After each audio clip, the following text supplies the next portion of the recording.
Beef, why do you have such a problem with me?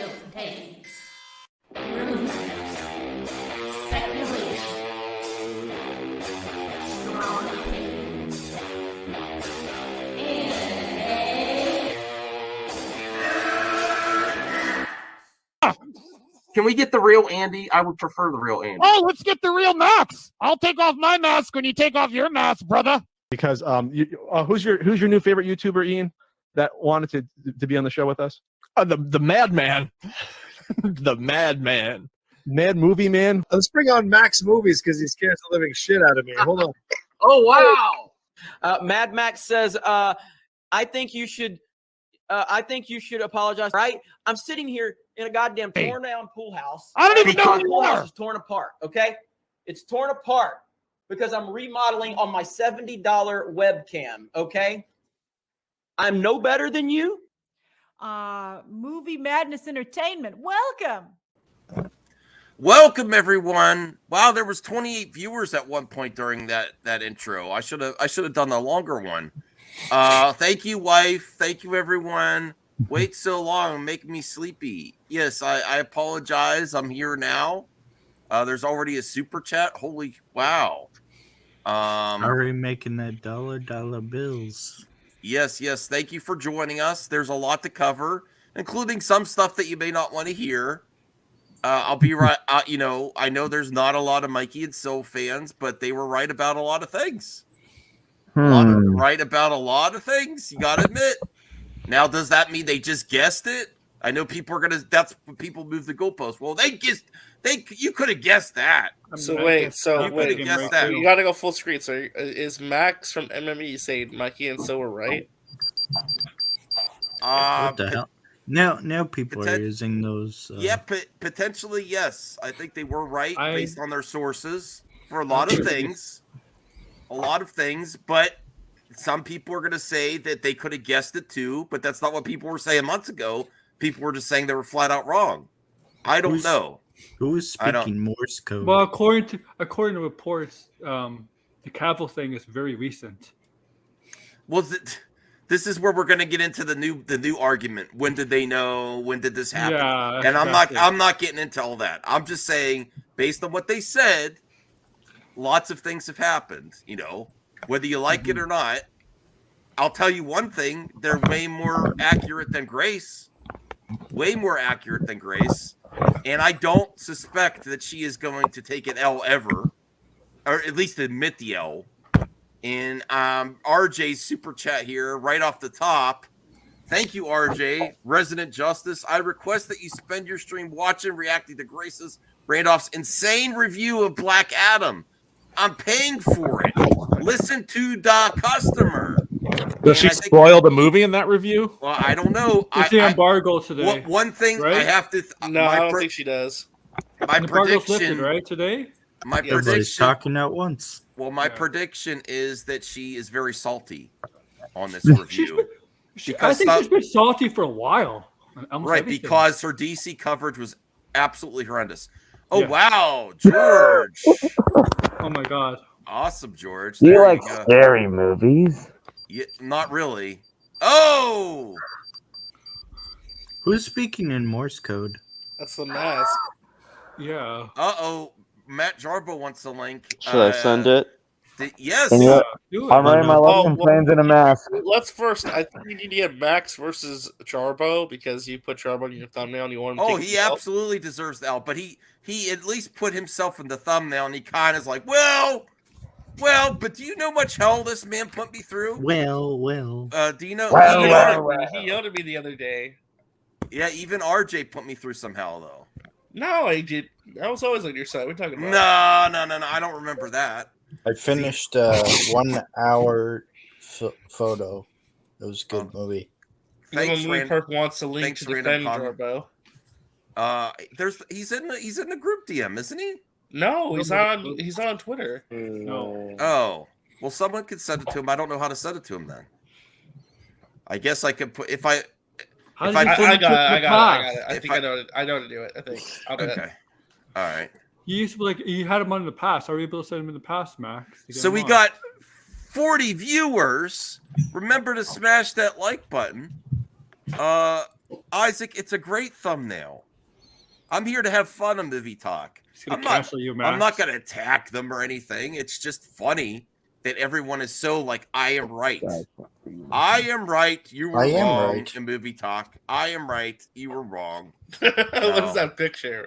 What is Drake? And people that are told that they're coping are like, well, maybe we should wait and see, and maybe they're on to something. Who keeps doing that? It's a funny picture. It's Drake. It's Drake. It's people. It's Drake giving people their L's. What do you think, Devin, of all this? I thought all this news? Giving the L. I mean, I don't know what the L's are about. What are they about? Cavill's not coming back. He's too old. You're coping to think there's even a possibility. You need to give it up. You need to come to reality. You need to come to reality and suggest that it might happen still. I did remember Jarbo say Cavill might be too old at some point when he comes back. No, but there was also months ago. I remember that. People that had said, well, it could happen. There's a possibility. No, you're coping. You're a Snyder cultist that can't give it up. You need to come to reality. That's what was told to me. Back to reality. Or a Syl shill. Syl shill. Mikey's always right, you beta. Little movie purpose here. Who's that? Hi, little movie purpose. Tomorrow. Hey, how's it going? I'm a little confused. Okay. What? It's like, isn't it playing exactly? Oh wait, I'm hearing a feed. I'm hearing double. Hold on. We're not. Exactly. Yeah. Well, we're not. I think that's you. Okay. Yeah. No, it's me. So isn't it playing exactly how they said? Like, I think I was in a panel. You guys said like they're gonna announce that Man of Steel 2 in order to promote Black Adam. Like, and didn't Jarbo say that as well? Like, it's still playing out. That's recently where he's Jarbo was quoted in some kind of publication for saying that Henry Cavill was too old to play Superman. On Superman Day, where people are celebrating Superman. I mean, Cavill's only 40. He's only 40. Man of Good Steel shape. 2. What's I that, didn't CJ? I didn't see any articles from official sources. Yeah, it was. Man of Steel 2. There were a couple of articles They said that they were looking for writers. Was it from Hollywood Reporter?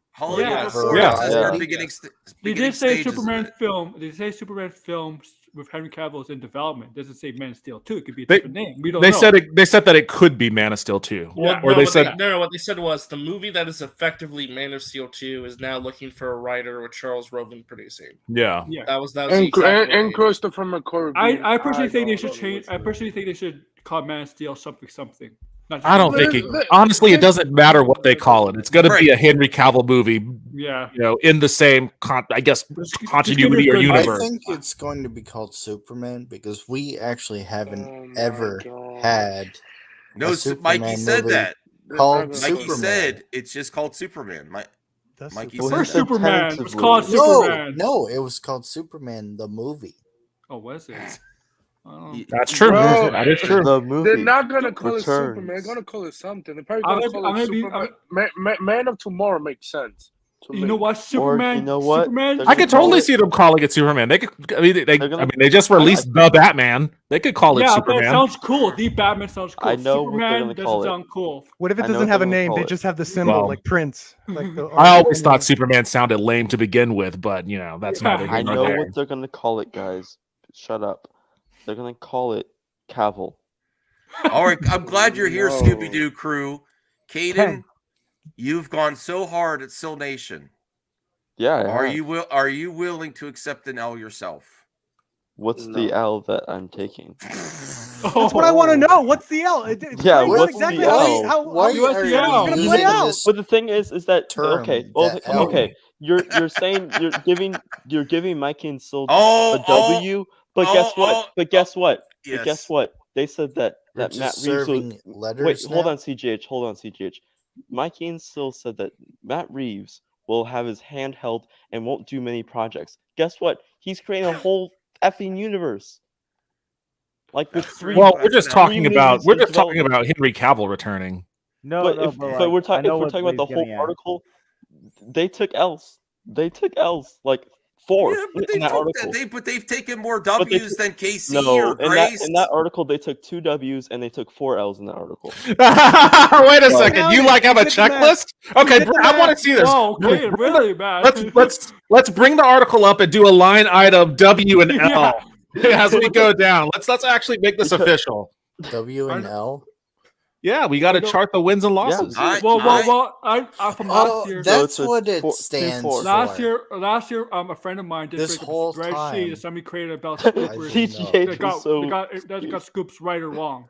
An actual Microsoft Excel. It stands for I have an actual wins Excel. and loses. Yeah. Oh my god. Like you didn't know that, CJ? No, I didn't. CJH This whole time. CJH just found out what giving an L means. That's an L. That is a massive L. That's an L. Where's Jarbo? 59 people watching. Can you smash the like button? Superman, son of Krypton. Thank you, Jay. I thought that's what L. And just so you Krypton's children. Smash the like It's gonna be button. called Black Adam 2. Just so you know, Black Adam 2, RJ, exactly. whatever you did, my wife was trying to wake me up every single minute. Whatever you did, I don't know what you did. Where someone in the chat, she was like annoying the shit out of me. Wake up!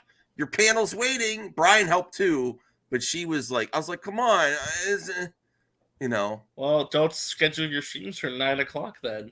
Oh, It's 10 o'clock. No, this is RJ. We have to watch this because RJ I paid for it. Oh, you gave it a thumbs down. Why I is did. Max Oh wait, this is my always screen. My going bad. live at 3 RJ Exposed. My bad. I RJ forgot I was exposed. sharing about The- this. the- Are you still RJ subbed? Let me see if you're still subbed. Yeah, I'm I'm still subbed to her subbed. still. I'm still subbed. the I other only one- gave it just like as a Grace's joke. villain origin story. What's Grace has that? always been a villain, though. Grace's villain okay, origin hold on, story. hold I feel on. like we've been watching it this whole Xenos, year. if you hold on, then you also have to give Mikey and Syl an L for making their Oh own my mess. God, Caden, I love you, bro. Every scooper has a W or an but L. Xenos Let's be honest. being a bit biased right now, saying that Who are you? it's an L that Well, no, look. no, but guess You what? have to Mikey let and people Syl also talk, keep hold a list on their L's and W's too, right? Yeah. So then everybody it's a has them. bit weird that he's giving me an L for doing that, but not them. So Okay. All right. Everybody has a W or an L, Here's right? all I'm saying. If you don't like scoopers altogether, I understand that. But if you're saying my Like, I scooper is scoop better scoopers. than your scooper or my source is better than your sources, they all have shitty track records. What if I just think? And How I about have the to, and I have comparing to sizes? say, Mikey and Syl, whether they guessed it or whether they were told it, have a better track record than the rest of the scoopers out there this year, especially What? on DC. No. What's their track record? Your Yes. track No. record is like rest mine. of the scoopers out this year. Your track record What? is like mine. Literally, in I have the a beginning of the theory. year, I made a joke, and I'm like scrounging the archives of Mad Max to find this, where I literally said they're gonna hire Keanu and do Constantine again. And you guys laughed at me. I ended Oh up no, being that right. that I think I kind Oh, of slightly They didn't vaguely credit you, remember man. that. Yeah, Well, I to said be, Keanu to is be coming fair, back. we do knew about that in 2019. I'm 100% this year. Can I 100%. say something the very one quickly? person. Yeah, that- RJ, go ahead. Okay. I don't think it's really fair to compare scoopers, I guess, if you want Yes, to call it it is. that. But here's what I will say. Like, in terms of like the scoopers this year, if you've really been paying attention, like the one who's gotten the best dubs, if you want to call it that, is probably My somebody like Tyson. Daniel RPK. Yes. Yeah. Well, I'm yeah. saying better than Grace. I'm sorry, the best scooper Casey is Walsh, Reddit. yeah. Well, Casey's not a scooper anymore, though, right? I don't think he is. No, but He's he's not most really a critical. But he's in the but- know. Yeah. But he's in the know. Well, he knows some stuff. He gave Super information, and derangement, then he shared it to the people. I mean, I just think the whole like at this point, like the whole scooping thing is just so stupid anyway. I really don't care anymore. No, Yeah, I like it, but I'm just saying if you're really gonna argue one's better than the other, I'm like, bro, what are Here's you a talking question: about? Why They're do all, we it's have all to the sp- same. Why do Well, we have but to the spoil thing is movies that- before they come out? Exactly. There you Well, go. well, in a way, you're kind of seeing what the product is. You kind of want to know what the product is that you're going to pay for. I kind of get it. I don't do it myself. I don't like spoilers, but Like Black I see Adam, it. most people say it's mid, and it's not good. Well, speaking of that, we can find out because we're gonna watch a Grace Randolph review. we're gonna test the woman Wait, that is gave this Morbius a mine or positive yours? review. Hold on. Oh, that's yours. Still. Oh yeah, put on yours because we have I'm not- breaking news. Oh my and God. I'm CJ, are we gonna serious. really I'm interrupt? serious. Please I'm put serious. it. Check. Put the link in the chat. Somebody check it, please. I did. No matter what, it's going to be hilarious now. So just do it. Let's do it. Let's do it. No, Brian, you also got annoyed with me covering. I'm like, It's I in think the Henry could come private back. chat. I wasn't. I didn't So- say it was gonna happen. They have a new Wonder Man. Oh yeah, actually, this is breaking news. Actually. Oh It's yeah, actually- that's right. I'm still in disbelief by it. Does he have a People, twin? people are saying there's Evan Peters still, so I don't know. I'll get to that. I'll get to that. I'll get It's to the that. guy from Aquaman. Oh, I'll he's get woke. to that. That guy's And woke. let's watch the review first. Paying customer. Yay! Grace reaction because This we is had a nothing better to do in our 19 lives. minutes and 40. Started out a party. What the heck? Yeah, she did not like this movie, so we're gonna find out why. What? Don't spoil it. No, she already said it on Twitter like weeks ago. We already read it. Remember Yeah, we when read she it. spoiled the movie. All right. To see Black Adam started out as a real good time. I went into this movie in such a good mood, thanks to Dwayne Johnson and Warner Brothers partnering to put together one of the most impressive premiere events that I've ever seen. They rented out the entire AMC. That's why she was happy. There was a party at the premiere. I should have went there because that's literally only like 15 minutes away from me. Anthony literally could have went to this, but he said no. Wow. And no, Chubby Chetty, I don't have a thing for Grace. I just do Yeah, it you to troll do. Max. Well, no. Actually, Max has a thing for. Yeah, I'm just No doing more some Grace. Max. I'm out. DC should Grace is not a be corporate- Marvel. Why are you I mean, giving to me? be- What is this, Isaac? I mean, to All be right. fair, like Grace hate Marvel this year and DC too. Okay. So Well, let's try to get through this here. Yeah, we gotta get through The it. Empire 25. I thought they just did that for crowd control and to protect Dwayne Johnson. But no, they were playing the movie on multiple screens in the 25 theater multiplex. Not all 25, but a lot of them simultaneously. So there were huge crowds descending on the AMC Empire 25 in Times Square. We had to go through metal detectors. We got these amazing tickets. Then you had to work your way up. They didn't through take your phone. See, something tells me she is really gonna hate this movie because she's talking so much about everything except the movie already. Like I was pampered. I got great tickets. It was a big party, and then Yeah, she's, they treated me well. It was a good event. Yeah. But And you're the one who Too leaked- bad they and didn't you're show the a one who Marvel leaked- movie. And she's the one who leaked the Henry Cavill cameo. Well, not necessarily. I mean, No, I she leaked out how mean- long it was. She she leaked was out how long it salty was. because her spilling the tea was saying that he was going to be a headless cameo. He's never coming back, and she honestly said that she really believes that he's going to be in Marvel. That's what she said. She did say that. I ain't Yes. gonna lie, she did say that. She said she was gonna. She's wrong. She's Find got your her super specific wrong. Yeah. theater that was for you. I was so glad I got one of the premium screens. Probably And will. then there were Black Adam posters. Go. And Oh, much my more dear stuff, and Lord. like multiple bars all set up around the theater. Do you like those bars? I'd And they go were to that blasting theater. crowd favorite rock music like we were at a Hard Rock cafe. It was really fun. And then the movie Hard started, Rock. and it It was was really Creed. refreshing for a change to see the DC logo come up on screen, along with that DC intro that they're still using.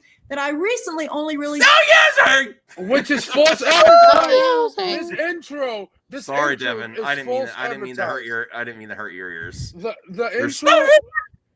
The intro is false It's advertising. slowly becoming more real. I mean, at least that Hawk guy, whatever that Yeah. fucking dude is, he's in it Yeah. now. And Batgirl isn't. So Hey, yeah. Matt Jarbo. What's up? I was so upset that I was so tired to hear that you're live accepting. You did accept your L, kind of.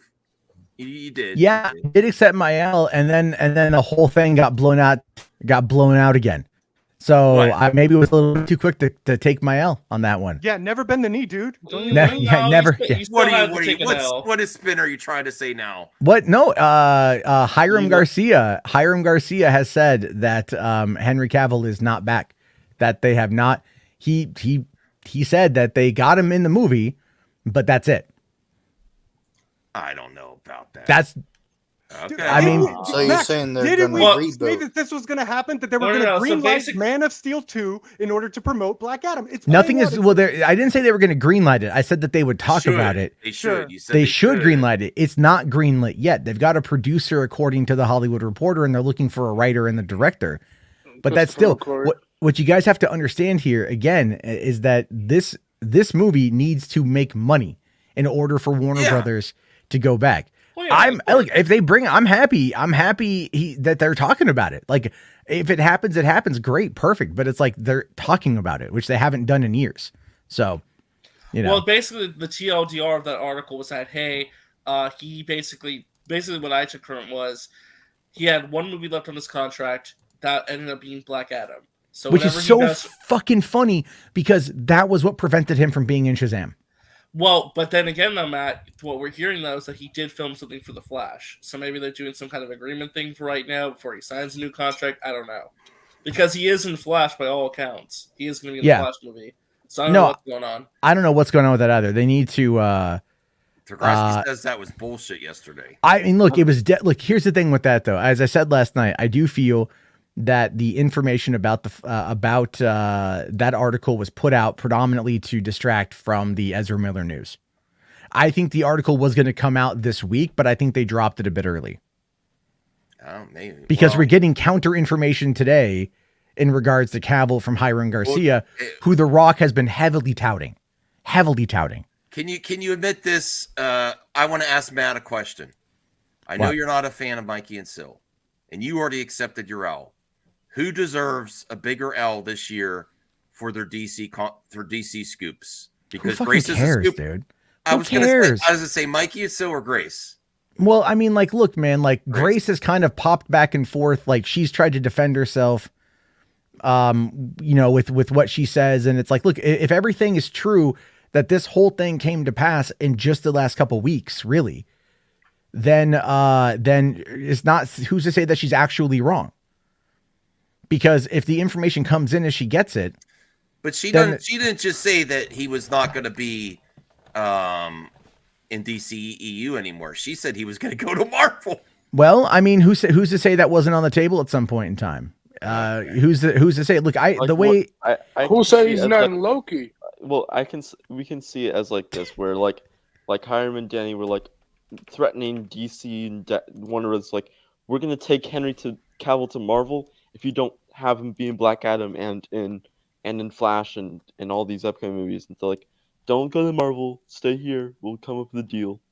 Okay. Well, that's the thing is they went around. So like Hamada wanted to nix it. And the reason why Hamada wanted to nix it is not because, by the way, stupid it's idea. not a stupid move. It's not a stupid move. It RJ, it's not a stupid move. He wanted to nix it because the idea there was that they wanted to move away from like anything Zack Snyder related because of the cloud of Snyder over DC. Wait, that's the reality. It's not about smart or stupid. It's like they had a vision. Zack Snyder's vision did not jive with their vision, so they wanted to go and pursue their vision. Well, it doesn't mean get rid of the character, though. That's what they were doing, essentially. Well, no, I'm pretty sure they wanted to recast. I'm pretty sure they wanted to. So that would be a reboot. It's a horrible idea.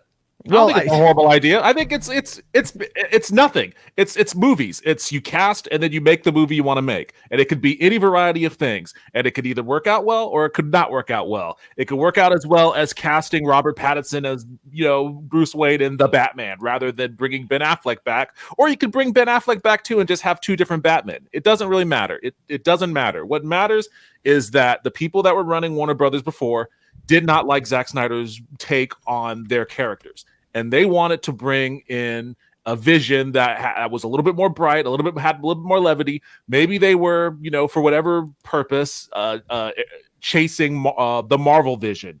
Whether that's a smart decision on their part or not, I would let others argue that. But that was their intention. And you could bring Henry Cavill in for that, or you can't. It doesn't ultimately matter because, recastings happen all the time. And irrespective of what fans may or may not want, people will go see those movies. Just look at how well the Batman did. I agree. I also feel that they look, if you think about it,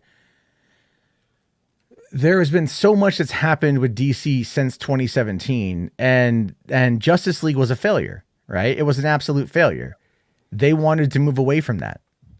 They wanted to look at, okay, what's popular? Aquaman did well, Wonder Woman did well, Suicide did well. After you've got Justice League and that whole thing crashed and burned, your two main guys, Batman and Superman, they're not wanting to dive right back in with that because they don't know if those guys are going to track well with the audience. Which, and again, I think they didn't really understand those characters. No, it's not. No, if you think that those characters aren't going to succeed if you don't make a good movie, I'm sorry, you're done. Well, they already did Superman Returns back in 2006, and that was already enough of a problem for them that they waited until they did Man of Steel with Christopher Nolan producing it in order to try to find a way to revitalize the character. And that was divisive back in 2013. I think he's gained more fans since then. But I said this last night, and I'll say this again. Since the Henry Cavill reveal, the box office tracking for the opening of Black Adam has dropped by $10 million. We'll see. For domestic. I still got my prediction.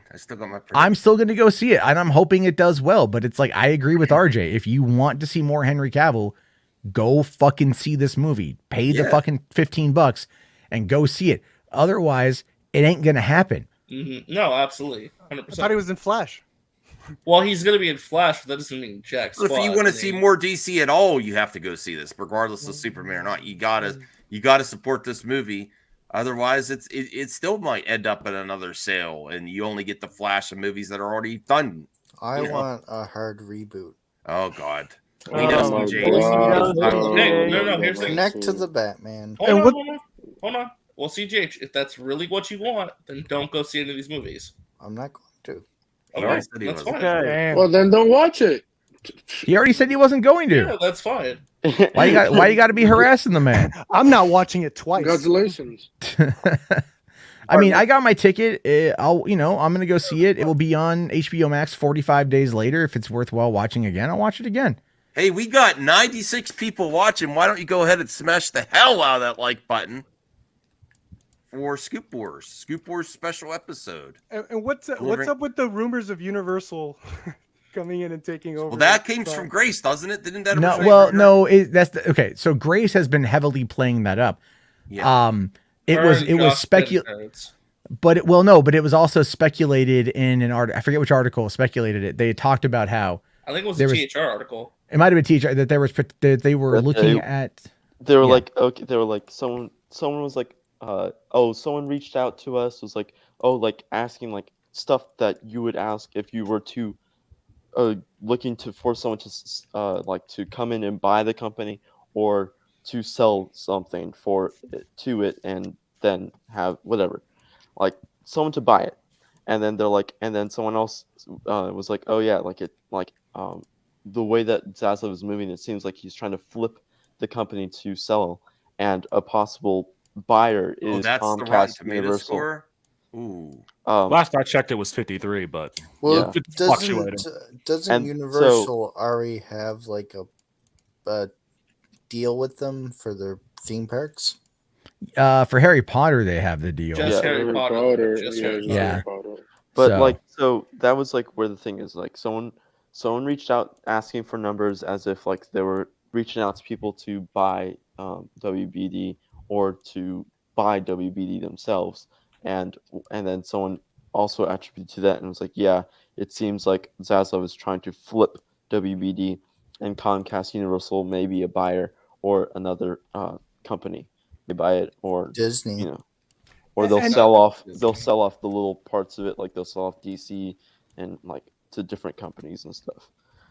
Well, didn't Disney have the Batman or the character Batman in? They own the TV rights to the Chipmunk. character. They own the TV. What was that Chipmunk movie that they came out with? Wait, what? I don't know, CJ. We're going off topic here. Yeah. What's your thoughts, Matt, on what Grace is? What's your perception? What do you think predicts she's going to do? Is she going to be overly harsh on this project? Well, I mean, she already, I think, criticized the movie pretty bad. Yeah. On You social know, media, yeah. yeah, and a lot of people. I mean, it's I like, you thought she's know, got a chip on her shoulder because how wrong she was about this project. Honestly. I mean, to be fair, Grace has had chips on her shoulder Yes. before.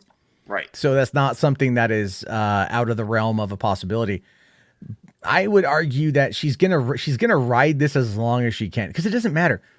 For Grace, like, no matter what you want to say about Grace, good, bad, or the other, she is like the top of the pile when it comes to movie scooping and movie news on YouTube, male or female. True. She is the top. So, you know, she knows she's got an audience, and so it doesn't really matter because her haters are just going to be her haters, and she still pays them no mind. She even cameoed in Zombieland too. Yeah, she'll go to these movies. She can sit there and bash this movie all she wants. She's still going to get press passes to go and see the other ones. Yeah. All right. So Well, let's see how hard she goes at this. I predict she's going to be extra salty. Is my prediction. See in front of the Harley Quinn animated series, because Batman and the Joker weren't DCEU movies. Harley Quinn still utilizes this intro the best, though, because composer Jefferson Friedman takes the time to score unique music specifically to play with that intro that sets the mood for the episode that's coming up. I think they had some music playing here, but it didn't strike my fancy quite the same way that Jefferson Friedman has. But back to Black Adam, it was impossible once the Okay, yeah. 2 minutes in. movie started not to be blown away by the same huge effort that star and producer Dwayne Johnson put into the premiere. He put it into the movie too. Good, I mean, good. the budget is impressive. The VFX flawless. Tons of action. Awesome. Plus, I've never seen Amanda Waller and another DCEU character look so good. They look incredible. Too bad Black Adam, the movie, has so few original ideas. And the ones that it does have come across as unnecessary or unhelpful. Let's discuss. But this is the non-spoiler review. Well, right off the bat, I'm not looking for a masterpiece with this. So if it borrows from other comic book movies, Well, it's generic. Well, yeah. I mean, if we're talking about originality, I don't think anyone's thinking this could be like the most original. there's not a film lot ever. of X-Men, Iron Man.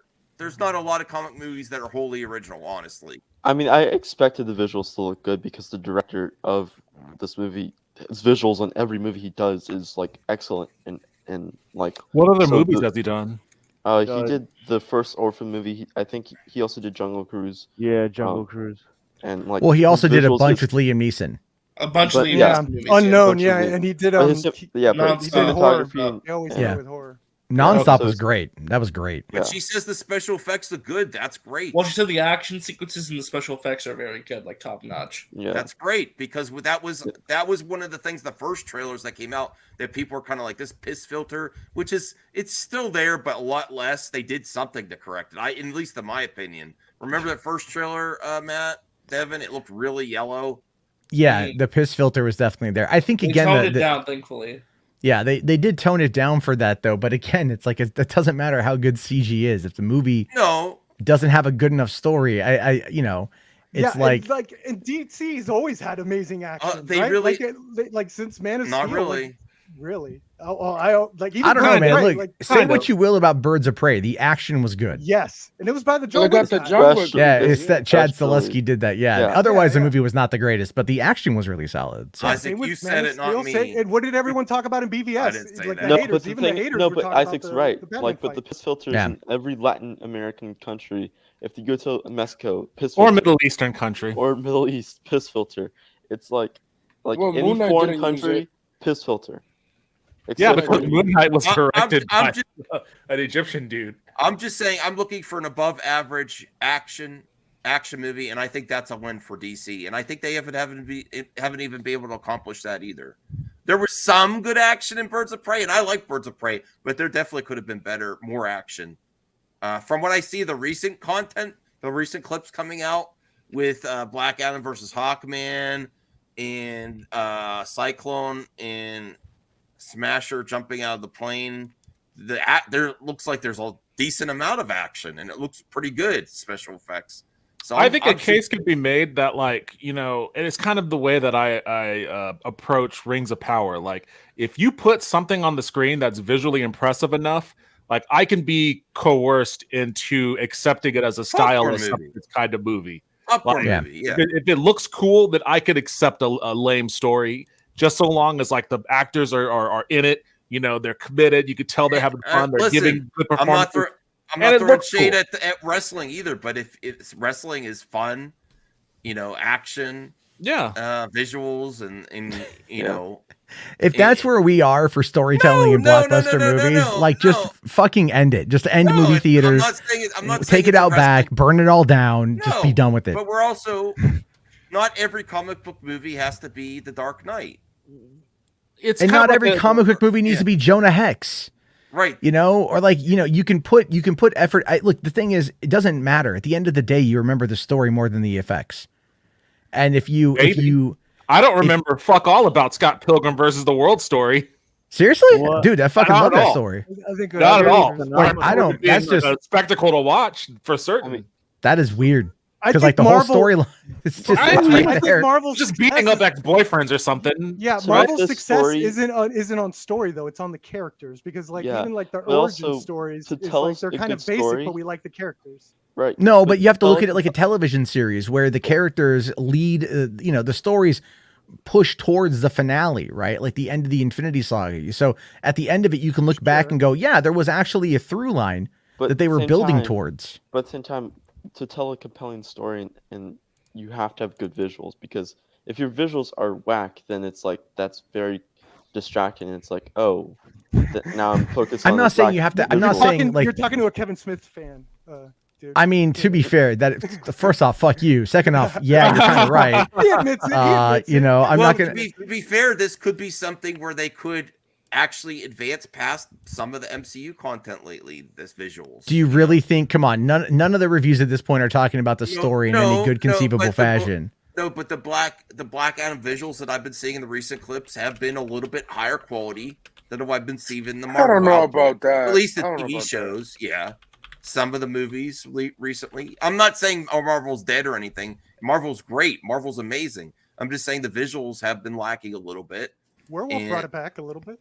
I think that is kind of an uphill battle for Black Adam by virtue of the fact that they're introducing so many characters in Black Adam's origin story. It's kind of like the Eternals, where you had 10 characters that all had to, you know, get screen time and introductions and development and whatnot. And it's like, okay, we don't know any of these fucking characters. Like, there's not really anything that we can like grab onto that'll carry us through a compelling narrative, because there's just so much going on.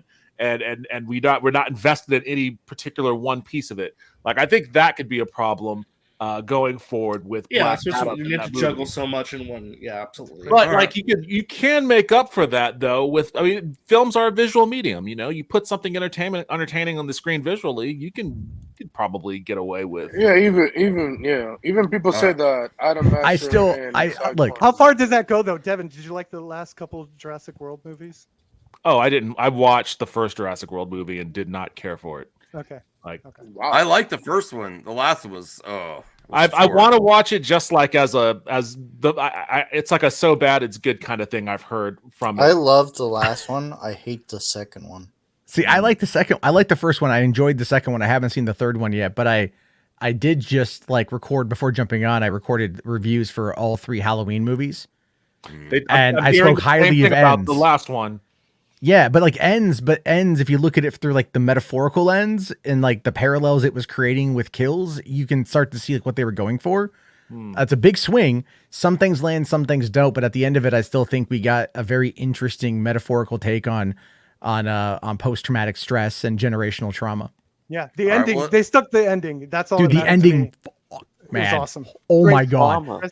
Great closing shots. I love it. I just love talking about trauma in horror movies, and people. It's like trauma. Yeah, trauma. Rhea wants to know. Trauma.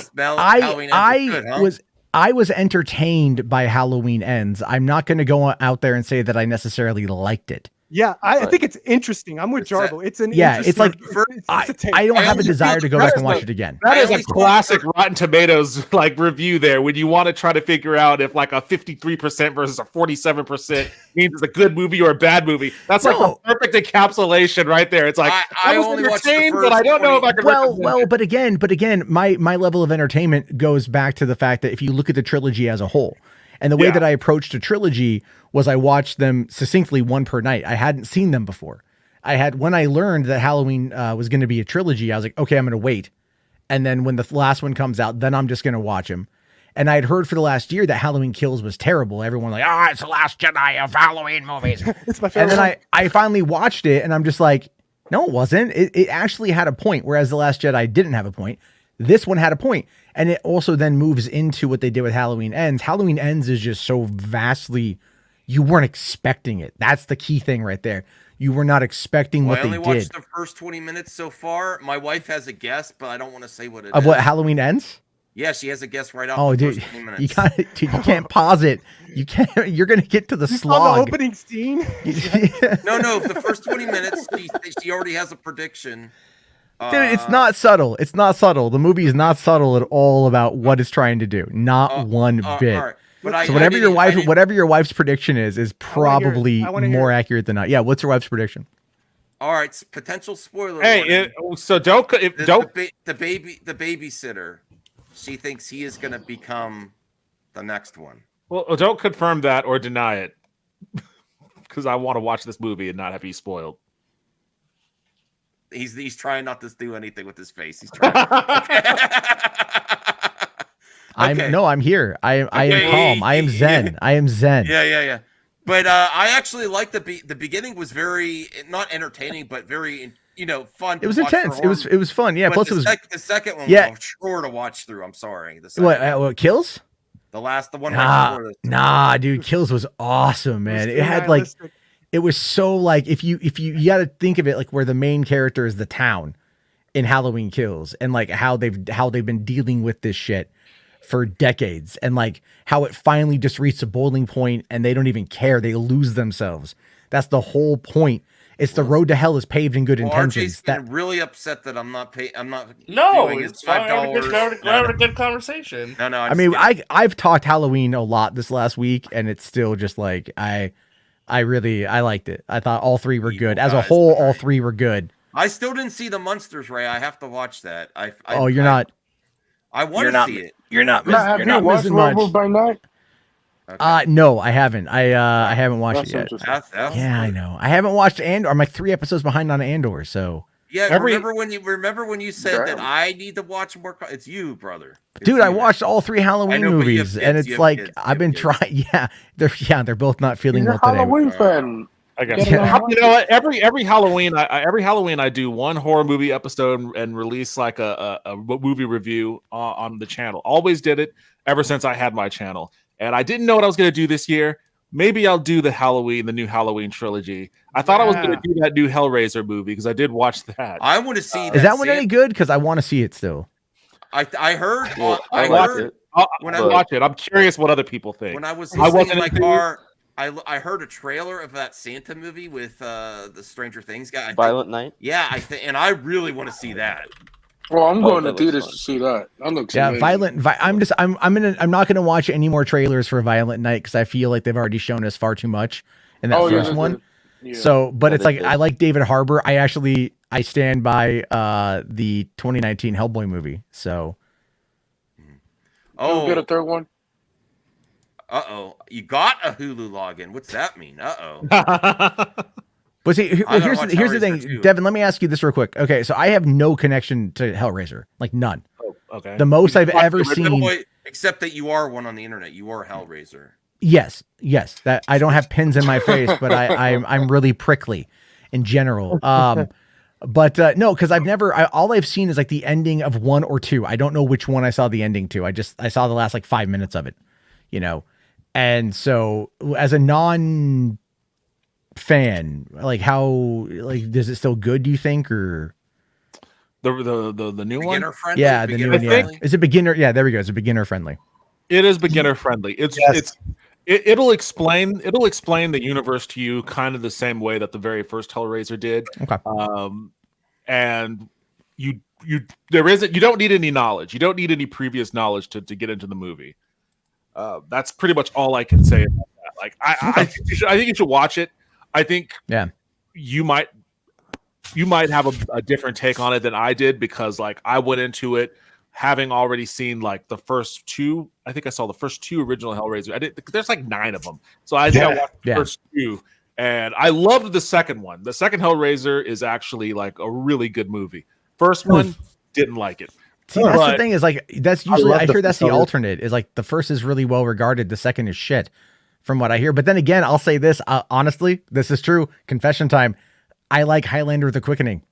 I saw Highlander: The Quickening before I saw the first Highlander, so that was my first introduction to Highlander. Oh, that's why. And I liked The Quickening, and then I saw the original Highlander, and I was like, oh hell yeah! But The Quickening is Michael fucking Ironside in it, so I don't give a shit what anyone has to say. It's Michael fucking Ironside. Yeah. The way I saw Hellraiser, it's a movie playing on defense. It really reminded me of The Force Awakens, where it's like it's not trying to do anything too extravagant, too out there, not going anywhere. It's just 100% playing it a little bit too safe. And for a Hellraiser movie, you don't want to play it that safe. But I enjoyed it. We have 115 people watching and 39 likes. Come on, get us to 50 at least. Come on, everyone. Get more us to 50 breaking news. We didn't even get. Hold on, CJ. We have to get back to the review. We have to get back to. Do we? Can we play this? Can we play this? At like that was from yesterday, speed or something? I tried want with to know Grace. about Ezra Miller. That was from yesterday. Wait, we've already talked about this. This was from yesterday. Yeah, this from yesterday, bro. Degrassi, I'm talking about the straight like home video version of it, not the extended or the directors. Not the. I've never seen the directors. I'm talking about the straight out of the theater. Christopher Lambert, Sean Connery, Michael Ironside, weird dudes flying in like whatever they were, space skateboards getting decapitated. I always enjoyed it. What can I say? All right, let's get back to Grace because we're only 2 minutes in. Oh my god! And there is some stuff to spoil, although not great stuff. You'll be like, that is a very weird choice. Why did you do that? Again, it's getting. I know that some of you will argue that, oh, well, it doesn't have to be comics accurate. A lot of people don't read the comics. Yes, but that's the engine that drives these properties. So it's frustrating when the comics are so well written, particularly this stuff when it's based on some, like recent comics aren't so good, but older comics or even semi-older comics are quite good, which is why they're doing all this stuff based on them.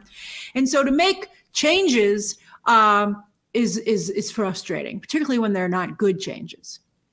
All right, so very quickly, even casual comic book fans will realize that Black Adam is a patchwork quilt of cool elements from other comic book movies. It's as if Joan Collette Sarah and Dwayne Johnson sat down and watched a lot of fan favorite comic book movies, and then cherry picked what they liked and implanted it in their own movie.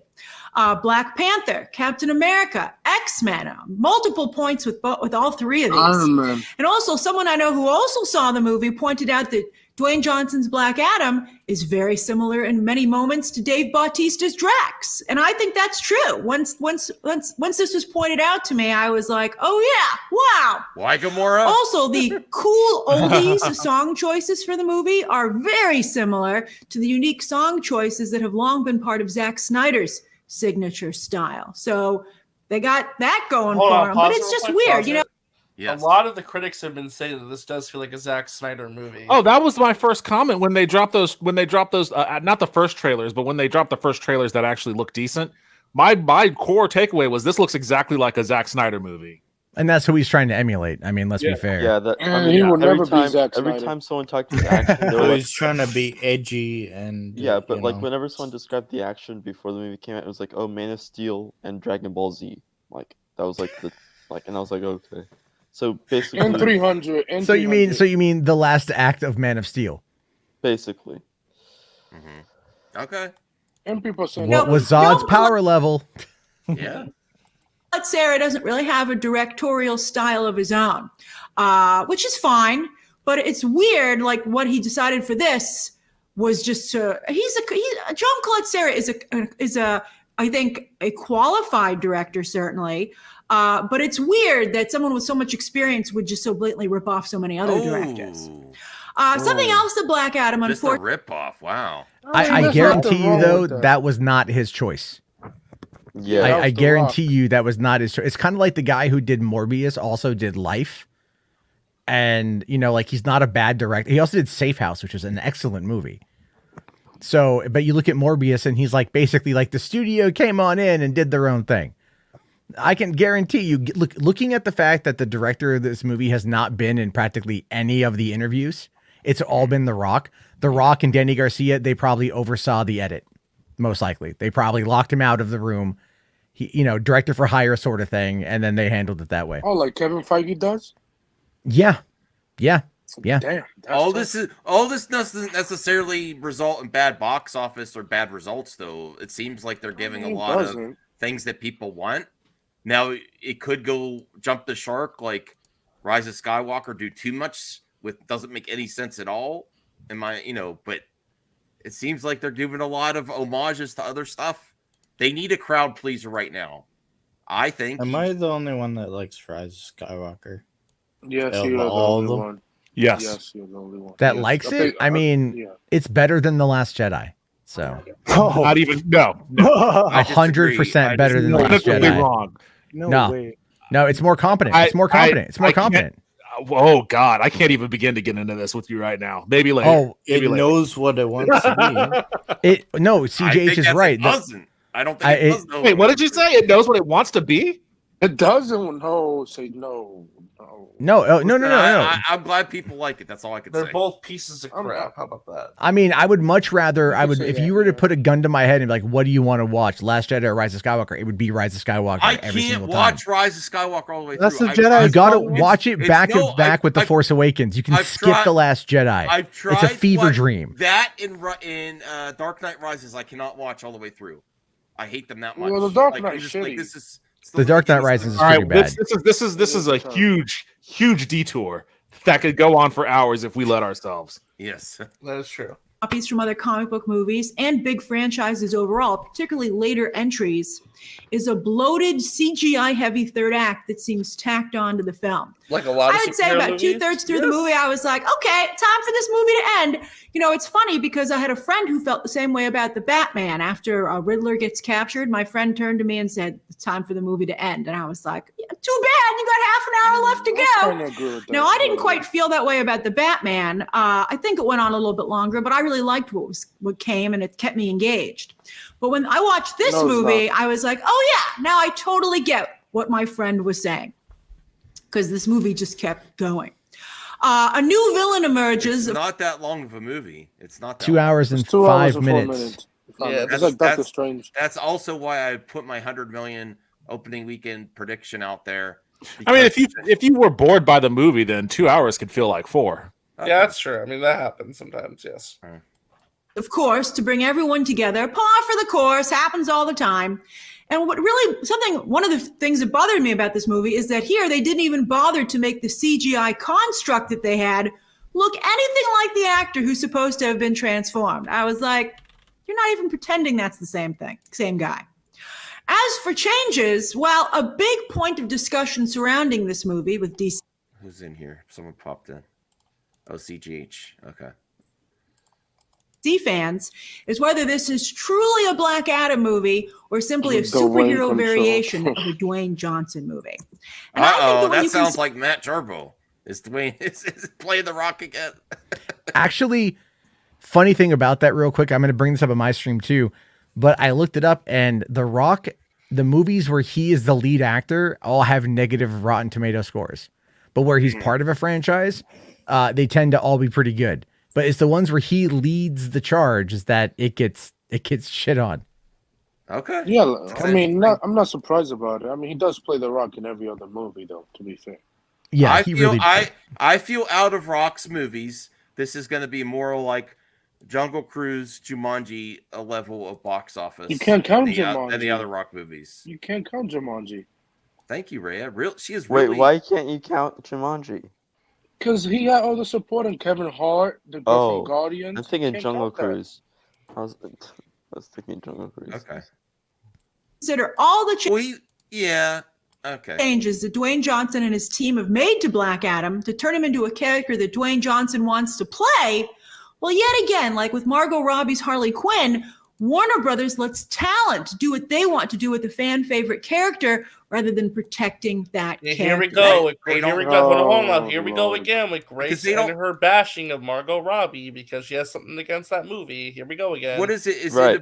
Is it It's against because the whole Are you Kathy bashing Yan another thing. white woman, Grace? Is that what's No. happening? Well, it's because of the whole Kathy Yan and James Yan Gunn stuff. I know. Told her on Twitter that she was wrong and she got mad about it.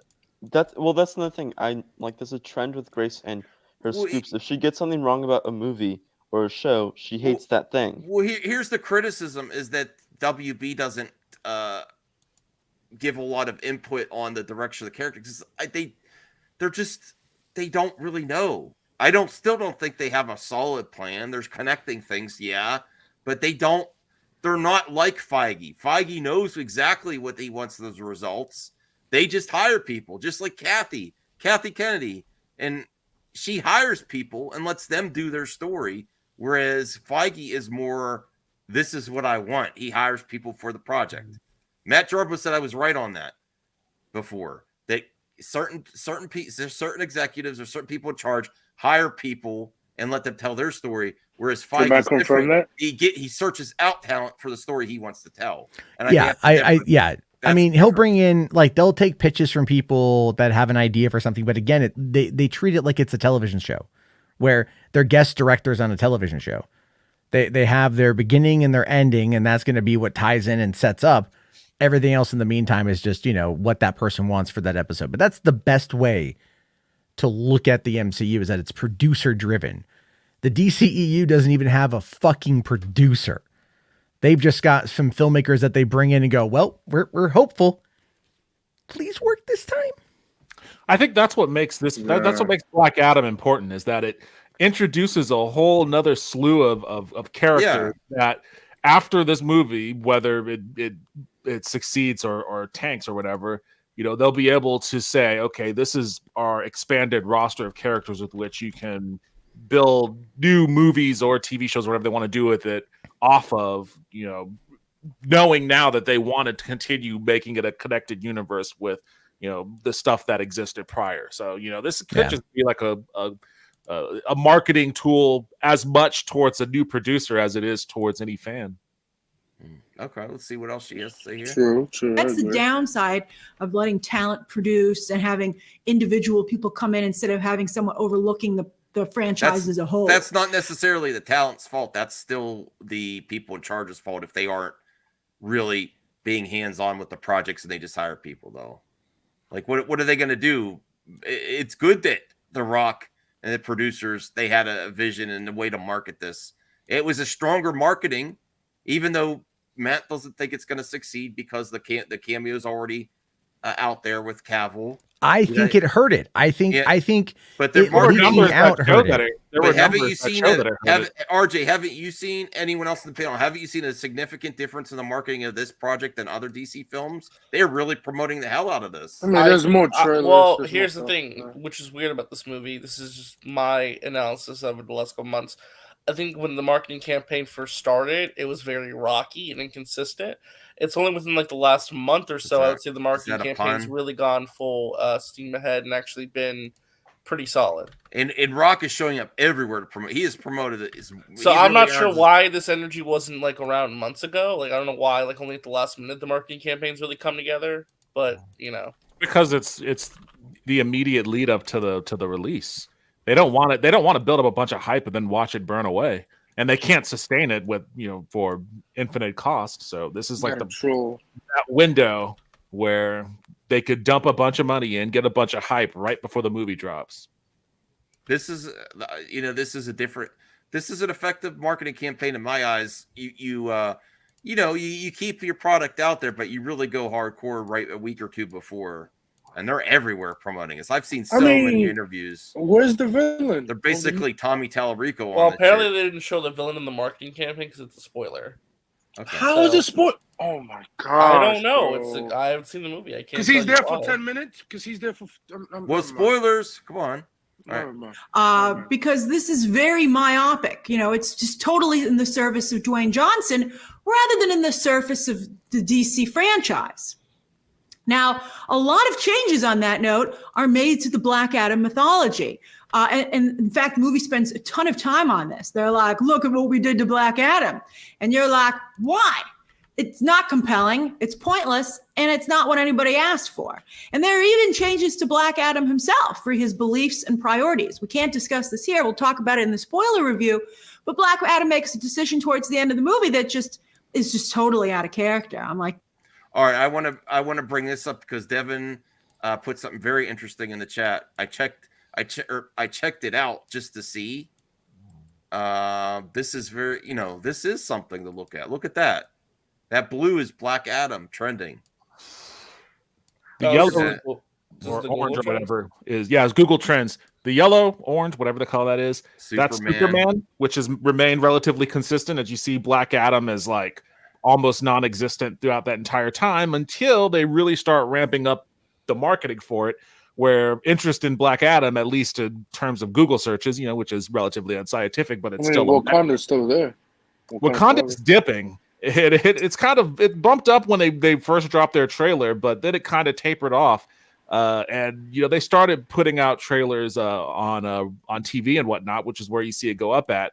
But they haven't gone all in on marketing Wakanda forever the way that DC has. Yeah, there's no TV spots and everything. Yeah, what do you think of this, Matt, or anyone else at the panel? That's something there.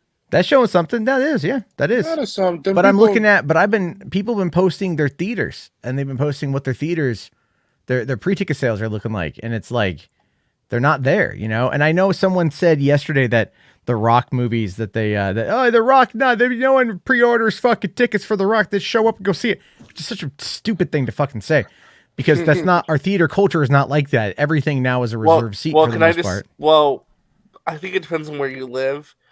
Like for example, where I live, unless it's a Marvel movie, nobody pre-orders tickets.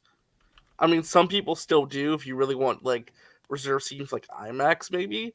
But for the most part, like reserving tickets, unless it's for Marvel, it's not a thing. There's still theaters here who don't do reserved tickets whatsoever. Well, I'm in the opposite city for that. Like we have a really popular chain of movie theaters here that every other movie theater that isn't a part of that chain copies off of. And the first thing they copied off of was doing reserved seating.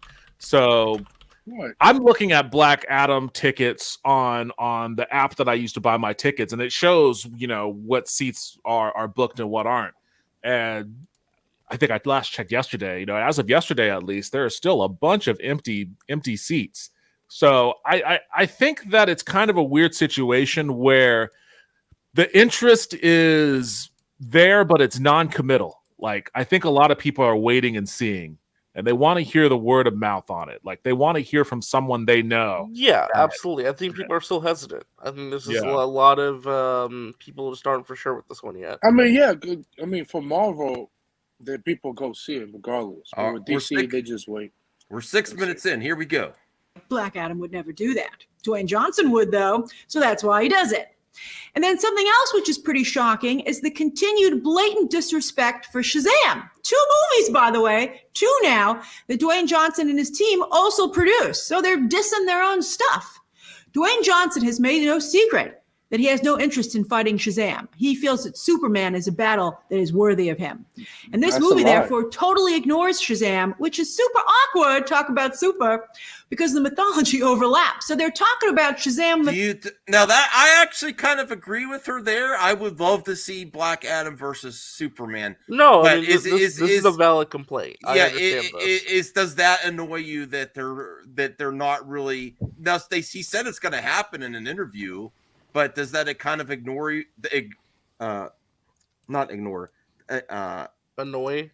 You? Yes, that they are not going for that first, or when those characters are so intertwined in the comics. No, it doesn't annoy me. It makes perfect sense. I don't give a shit about Shazam, and most people probably don't. Like I don't. What does it matter? She could potentially be slightly gatekeepy here too over the character of the comics. This might be something that when you have The Rock and you have Cavill there, that you go for the bigger draw, honestly, even though it is more source material to go against Shazam. Adaptations have room to grow and become its own thing.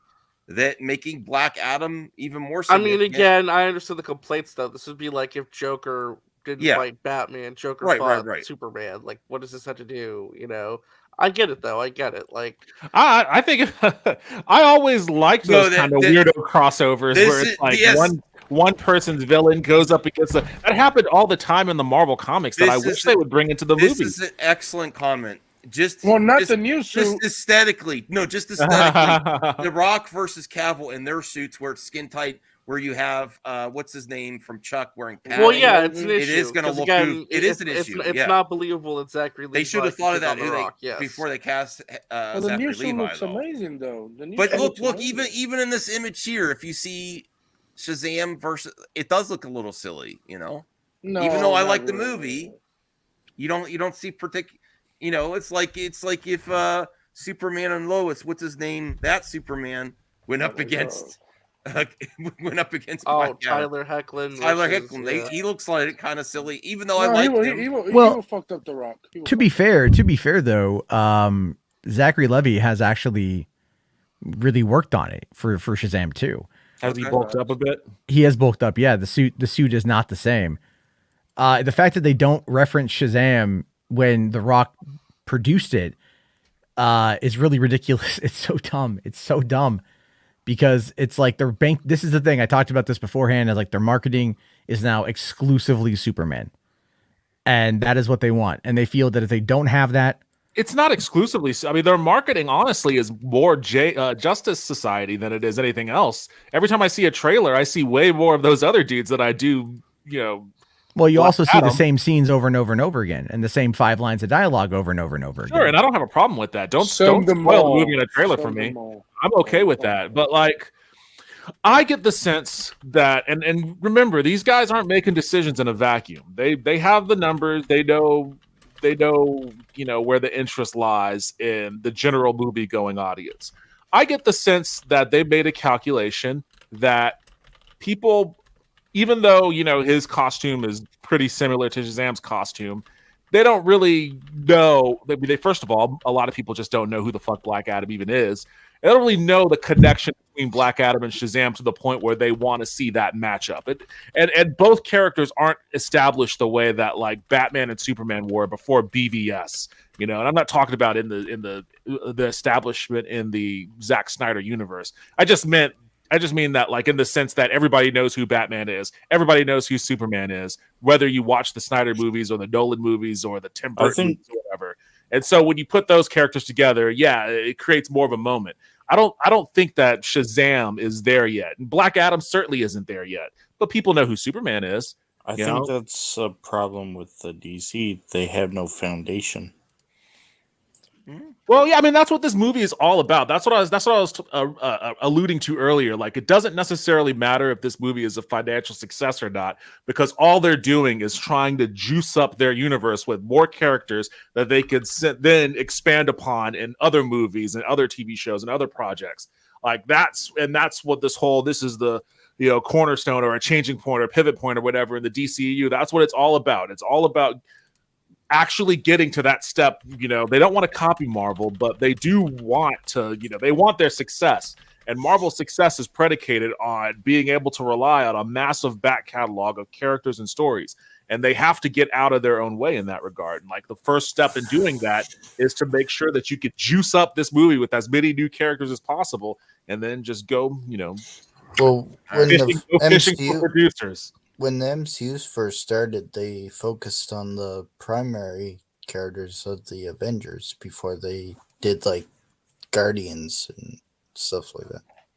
True. Yeah, but like they put out the Batman, you know, they have a Joker movie and all these other Wonder Woman, like 2 Wonder Woman movies, and you know, they're not getting rid of Gal Gadot anytime soon. We'll talk about the second one. Yeah, I mean it exists. I'll talk about it to the extent that it exists as a movie. Right. I mean, I remember my friends said I was being too negative on it the first week, and I'm like, this is not good. It's and not people good. are like, oh, you Snyder cultists, you can't just accept anything. I was like, this is not good. It's not, and I wanted it to be good.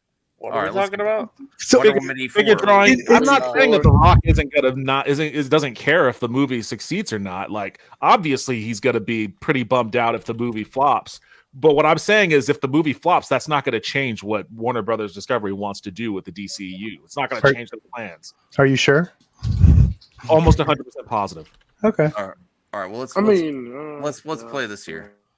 Mythology, but nobody bothers to mention Shazam. Like, if soon as Black Adam shows up and he says Shazam a couple of times in this movie, I think Billy Batson would, get wind of it and come on over, but he doesn't. Okay. Why did Warner Brothers and Dwayne Johnson even make Shazam 2?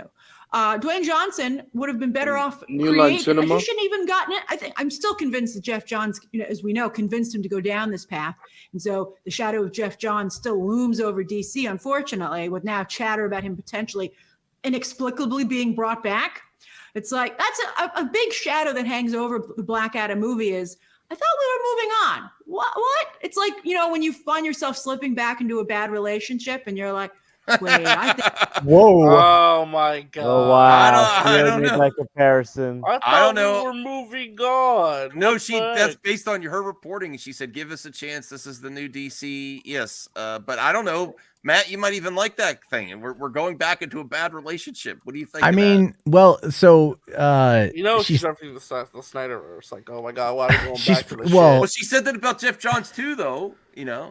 The thing is, though, Jeff Johns is a proven talent over at Warner's. Stargirl has a lot of success going for it, so I could see them bringing him back. Stargirl's fucking awesome, by the way. They wanted to protect him over Joss Whedon, right? Yeah. So they very much went that direction. Out of necessity, he owns a lot of the storylines and characters. Not owns it, but he has residuals and stuff.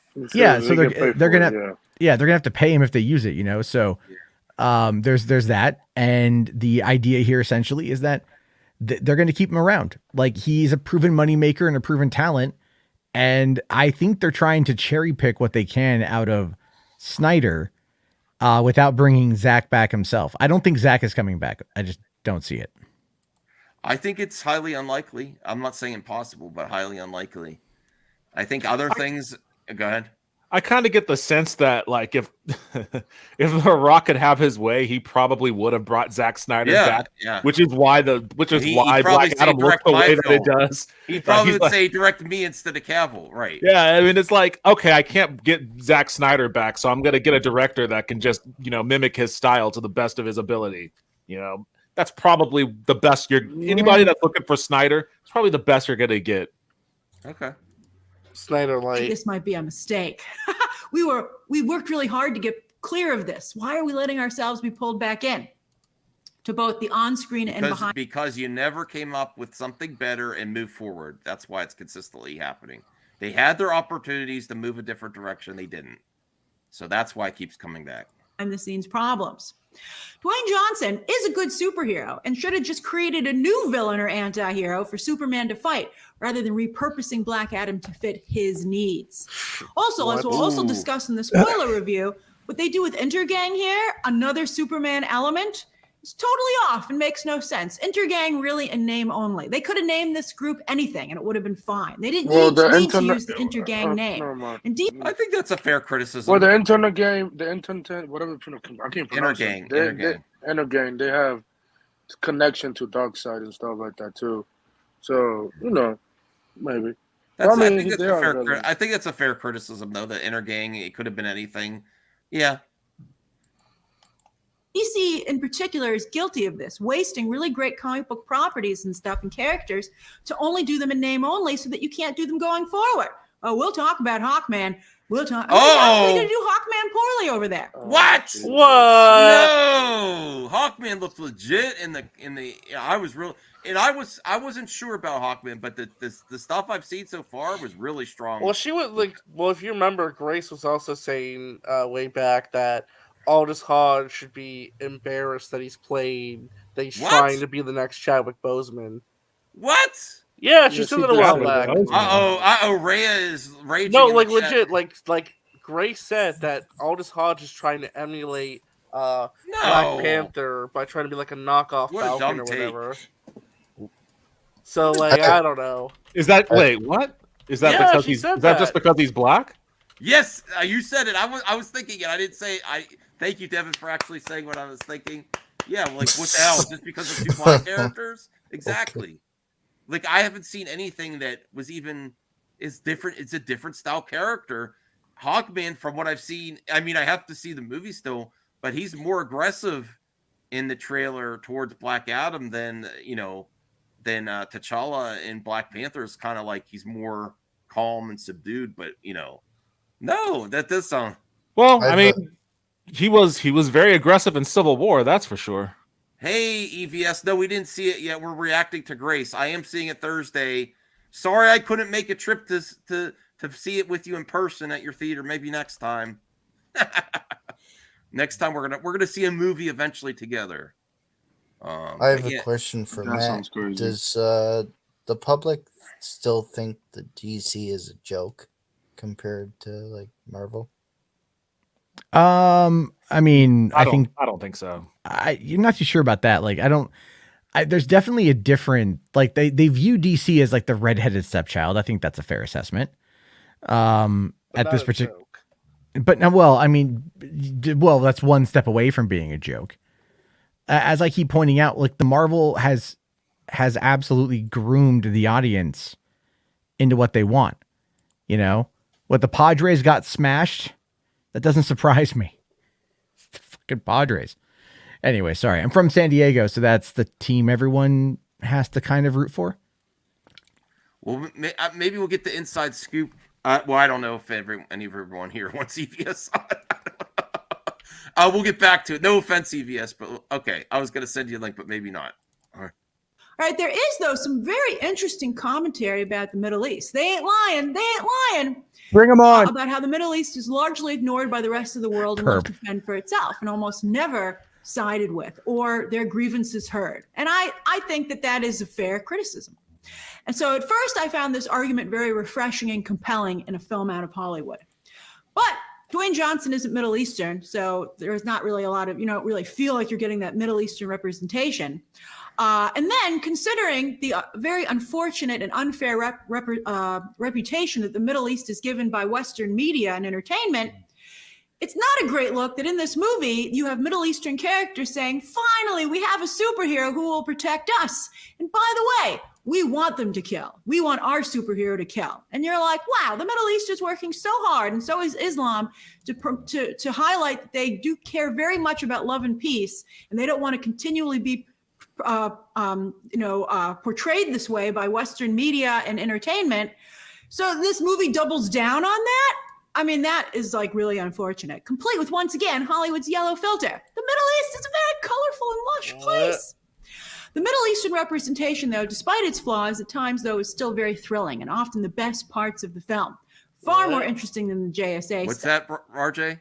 So she's saying that the movie's bad because the Middle Easterns like having Black Adam as a hero who likes to kill?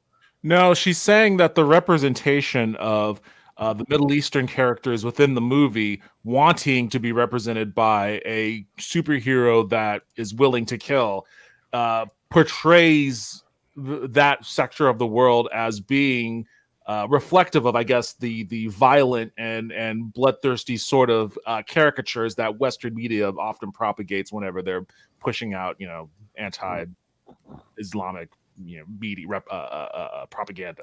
It's basically her okay, that's interesting because I agree with. I think that's a solid take. Okay. It would be if the movie wasn't worked on by an abundance of Middle Eastern filmmakers and producers who have a background. I mean, that's fine, but I mean that's you can have an abundance of Middle Eastern filmmakers who can still put out that message, and if that's what the visual language of the movie is kind of getting across from her perspective, I don't know if that's going to be shared upon by people in that area of the world or anyone who has like a relation to that area of the world. It would be fascinating to see if that is something that comes across. But I think that that's a fair assessment. I think that's a fair criticism, particularly when you consider the more visual aesthetics that kind of lead into that kind of critique, like the piss filter. There's a reason why that filter is used in scenes like that, and it's because it's a visual language to denote an environment of seediness and something that's not quite right. Well, yeah, I mean the yellow filters like a meme at this point with like Mexico. You go to Mexico, everything turns yellow. Well, the warm, warmed and sand like representation. Yeah, it's meant to represent like area. Where they are. So it's like, what was the I think it was the Sam Jackson movie 187. Right? Was that the one where he ends up going from like a New York school to an LA school? Yeah. Right. So it's like in the beginning of the movie, because we watched this in one of my film classes in college. And at the beginning of the movie, he's in New York and the filter is all blue, meant to indicate that he's in a colder climate. Then the color palette shifts to warm, like orange colors, when he gets to LA to indicate being in that climate. So it's like, yeah, they're in Kandahar, or not Kandahar, that's Afghanistan. Kondak, whatever it is, right? Kondak, the fictional country, fictional country, yeah. Yeah, so that's in the Middle East, or it's in the Egyptian area. It's in like that part of the world. So yeah, they're gonna have the yellow filter. Don't watch, if that bothers you, don't watch Traffic. That has the most crazy filter changes like in all of cinema. Wasn't that Soderbergh who did that? Yes. The same year as Aaron Brockovich. He did Traffic. Yeah. That motherfucker puts us all to shame. All right, well let's. We have 157 people watching. Holy shit! Hit the like button. Yeah, smash it. Stuff. The movie once again is divided. They should have just made a Black Adam movie, or they should have made a JSA movie. Why are they making them into the same thing? But Marvel just for one am happy to get a lot of new characters. Well, hold on, though. I want to hear what she said, because she complained about Marvel now. Kind of representation with both Moon Knight and Miss Marvel. So again, it seems repetitive. If Black Adam had focused solely on Kondak and did bring in ISIS, etc., I think that maybe that, and went further than Moon Knight and Ms. Marvel did, then maybe I think it would have had a chance of kind of being unique. But no, Dwayne Johnson, coming from the world of wrestling, wants flashy opponents, and we all know that he'd prefer to have the Justice League. You know he would. But instead he got the JSA. So enter the JSA. In the movie, Adriana's son, for instance, has posters of DC superheroes all over the wall of his room. But they're all the Justice League characters. I don't understand why nobody making the movie wasn't like, well, considering it's the JSA who shows up, can we put some JSA posters up in this kid's room? And they're like, no, Dwayne Johnson only wants people to. Reyes corrected Grace that Black Adam was a GSA member? Or no? Sorry, that wasn't Reyes. How do you get Rhea from Funky Fu 42? My eyes sometimes flip things. I am a little dyslexic. I apologize. He's been drinking. I haven't been drinking. Okay, so Funky Fu says Black Adam was a GSA member.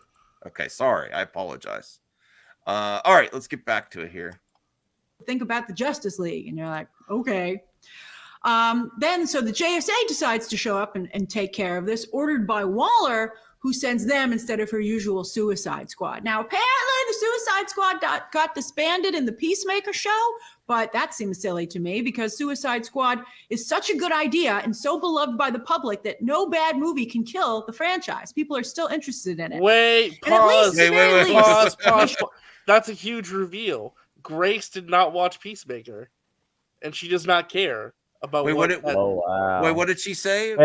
She said that she was shocked that that the Suicide Squad has apparently been disbanded. Well, if you watch Peacemaker, that happened in the season finale. So she did not watch Peacemaker. She actively refused to watch that show. Yeah. Why'd she refuse to watch Because of James Gunn. What? James Gunn. She said way back that she wasn't going to cover the show because of James Gunn, and now it turns out she didn't watch it. Wait a second, I don't remember that. She said she has. She said it during a live stream because somebody asked her. James Gunn's tweets or something. Yeah, she didn't cover Peacemaker because she hated the Suicide Squad and hates James Gunn. Wow. James Gunn always calls her out for her scoops. He doesn't like her. That's for sure too. Is it really about the tweets or because he called her out? Both. She is salty. Because we know that Waller's gonna get a new team. Okay. Max, let's be real. She is not good with DC scoop. She not just James Gunn, like Kathy Yan and I think James Wong have called her out publicly on Twitter. Yeah, if your job is to be, even if they did call you out, not reviewing it because of that, that's very unprofessional, I think. Oh, they called me out, so I'm not going to review their product. Wow. Well, like the well, it's also real quick though. into. I'm just saying it's not the movie's fault that you didn't watch something that was connected to it. I mean, listen, you're gonna get mad at a Marvel movie because they talk about something that you didn't watch. Come on, like. I didn't know that. I know he called her out. I didn't know she said she's not doing it. It's because she thought that Bane was gonna be in Peacemaker, and James Gunn said no. But also too because she didn't like the movie, so she's like, she didn't like the movie too. Yeah. Had some kind of. I mean, they could have had one or two lines about how the Suicide Squad isn't currently operating. So, but they're like, just go with it. Suicide Squad's not around for some reason. JSA already here and very active. So enter another DC team who we do not have the time to properly introduce. Very broad strokes are used here with some changes that are clearly last minute. A prime example, Carter Hall's giant mansion from the trailers, it turns out, is in New Orleans. Now, the architecture, foliage, and style of garden is totally off for New Orleans. Marvel has had a few characters in the same region recently and did a much better job with representing this community. But here, you can tell that they just slapped that on in post in the lower third. The X-Men like, this mansion's in New Orleans. Get excited. And you're like, but it's clearly not in New Orleans or anywhere near it. I don't even think that mansion's in the South. All right, so no, it's in British Columbia where they shot X-Men. Yeah, that's what it is. Oh, here we go. Here we go. I want to see man. She's going to bash Hawkman. I want to see why. Why? I don't know. Actor. And it's unfortunate that he's getting his big comic book movie shot with an underdeveloped generic version of Hawkman. Sure, the sets look great. They look really great, actually. And all 4 members of the JSA are very well realized in terms of their powers. But again, there simply isn't enough time here because we have to do now a very complex origin story for Black Adam to introduce the JSA properly. If they make any impression at all, which I think they kind of do, it's thanks to the actors, the costume department, and the VFX team. In their big fights with Black Adam, it did bother me, the inconsistency of this, that for all the talk about how Black Adam is willing to kill and how the JSA has a huge problem with that, I mean, Black Adam kills so many intergang members. Like this movie, I forgot to look up the rating. I would assume that it's PG-13, but it's close. It was almost rated there's R. a lot of kills. Oh, really? Yeah, they had to cut down the movie to get a PG-13. They need to release the unrated cut. That should come. Yeah. That should come out. I think that would do better. That would help definitely. Now that I know that, I'm going to make a video on that. Thank you for the info. Definitely release. Yeah, that's an interview that just came out. You can look it up. So send me video. Go ahead. Send me that on Twitter so I can. But does it have finished visual effects though? That's true. Most likely, if they cut it down to get the rating, they're gonna have the effects. Is this just a gimmick so they can release director's cut? It could be. CJ, sometimes they've done that in the past. They're like, but they released the unrated version on Blu-ray. It's happened before. On-screen kills, but they're kind of like video game-esque. So I think, for the most part, most parents I think should probably be okay with it. But I'm just giving you a heads up. But anyway, Black Adam's like, I'll kill whoever I want to, mostly intergang members. And the JSA is like, that's wrong. But what bothered me is that when Black Adam fought the JSA, I never got the impression he was trying to kill them. It's like, it would have been more interesting that he's like, okay, here I am doling out more justice. And then he couldn't kill them. And maybe it would make him a little nervous and be like, uh-oh. But they didn't do that. He didn't even seem to try to kill them. So for all the moral discussion that they made us sit through, and there was a lot of that throughout the film, it's weird that Black Adam's actions weren't consistent. Ooh, the best VFX here is by far Dwayne Johnson. He not only looks like a superhero physically, but he's playing one that doesn't apologize for it. So to see him levitating through Kahndaq and in all these Kahndaq and all these cool action sequences, it's really cool. You really get an idea of what it would be really like if superheroes truly existed. And I thought those elements of the movie were awesome. My other favorite cast members were those in Kahndaq. Sarah Shahi is fantastic, like a Middle Eastern version of Lara Croft. I liked her a lot. She keeps correcting herself, but she corrects herself in the wrong way. It is Kahndaq. It's not Kahndaq. Or whatever. It's Kahndaq. All right. Thank you for making me stop for that. Thank you, Caden. I appreciate it. It was just funny and how Muhammad she Amer is very I know, just kidding. Very funny as her brother. He had a lot of great moments. And Bodhi Sambugi is also very likable, as her son. I liked him a lot. I didn't even mind that they were like, oh, another superhero movie with a kid in it. And you were like, oh, okay. I had a friend who was familiar with the film who said they felt they were going for like a T2 kind of bond with John Connor. And, you know, when someone brings that up, I can see that too. I'm like, oh, yeah, I can kind of see that. But he, you know, Black Adam and Bodhi didn't spend enough time together for that to be the case. You know, that would have been cool. And there's some stuff that's supposed to, I think, clearly happen with Bodhi that they don't even touch on, which was also kind of weird. Everything was underdeveloped. With the JSA, as I said, Aldous Hodge is a great actor and a great on-screen persona, but he's not really playing Hawkman, more generic alpha male superhero leader. And he had that's a lot of her criticisms throughout this whole review. It's generic. It's generic. It's not really Black Adam. It's not really Hawkman. It's not really this. It's like a lot of gatekeepy stuff from people that are so obsessed with comics that can't accept adaptations. No, she could be accurate, but ultimately the Black Adam source material is ripe for a different adaptation, different take. Honestly, I mean, it'll reach a bigger audience, I think. Yeah. You know, I mean, you do have to change some stuff from the comics to live action because people, the audience. No, it is a criticism. No, I agree, it is a criticism, but it's like it feels very. Can I just say something real quick? Fanboy, nerd boy, so close to the that's gatekeeping adaptations. You know, can I say something real quick? Yes. Nobody is beating Eddie's thumbnail tonight. That is the thumbnail of the night right there. Oh wow, that's a great thumbnail. Jarbo's actually jealous, I think. Well, I have. Hold on, I did. Did you see mine yet? No. Hold on, let me bring it up here. I gotta say, nobody's beating Eddie's thumbnail tonight. He might get confused on that Central? Central, it's from Central Intelligence. Yes. Yeah, I love that scene. That's dude. Like I mean, come on, I won't even go that What's far. the sequel to that movie? What's the sequel to that movie? We don't need it. We don't need it. You sure? You don't need a sequel for a lot of films. Wait a minute. Yeah. Have we become geeks and gamers with the crying faces now? Yeah. RJ, who the fuck suggested that I add the crying meme? I suggested it, but now I'm realizing. RJ and Eddie are that's a lot of tears. Gamers. I wasn't gonna do it. He doesn't look like angry crying. I expect Eddie to become a geeks and gamers. I mean, RJ, it gets the clicks. You've become the monster you hated so much. I don't use tears like we have that. Secret Geeks and Gamers agents. Wow, 163 people. Have you ever had this many people watching before? No, he's had more. He's had more. Yes, I have. Yeah. It's not freak. It doesn't happen a lot. I mean, well, yeah. I mean, smack the like, guys. Really, smack the like. I think those are. I think smack the like. We're almost done with Grace's review here. Come on, and then we can move on. Kind of Cyclops. Finally. Often was made a joke or didn't get no respect. But I think Aldous Hodge did as good a job as he possibly could with what he was given.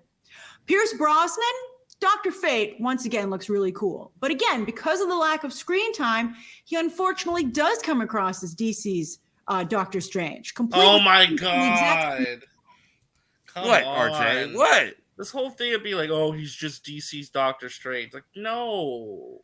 And Grace, you're a comic book reader. You know better. RJ, it doesn't care who does it first on screen. That's how it goes. You know this. Also, Grace doesn't use knowledge.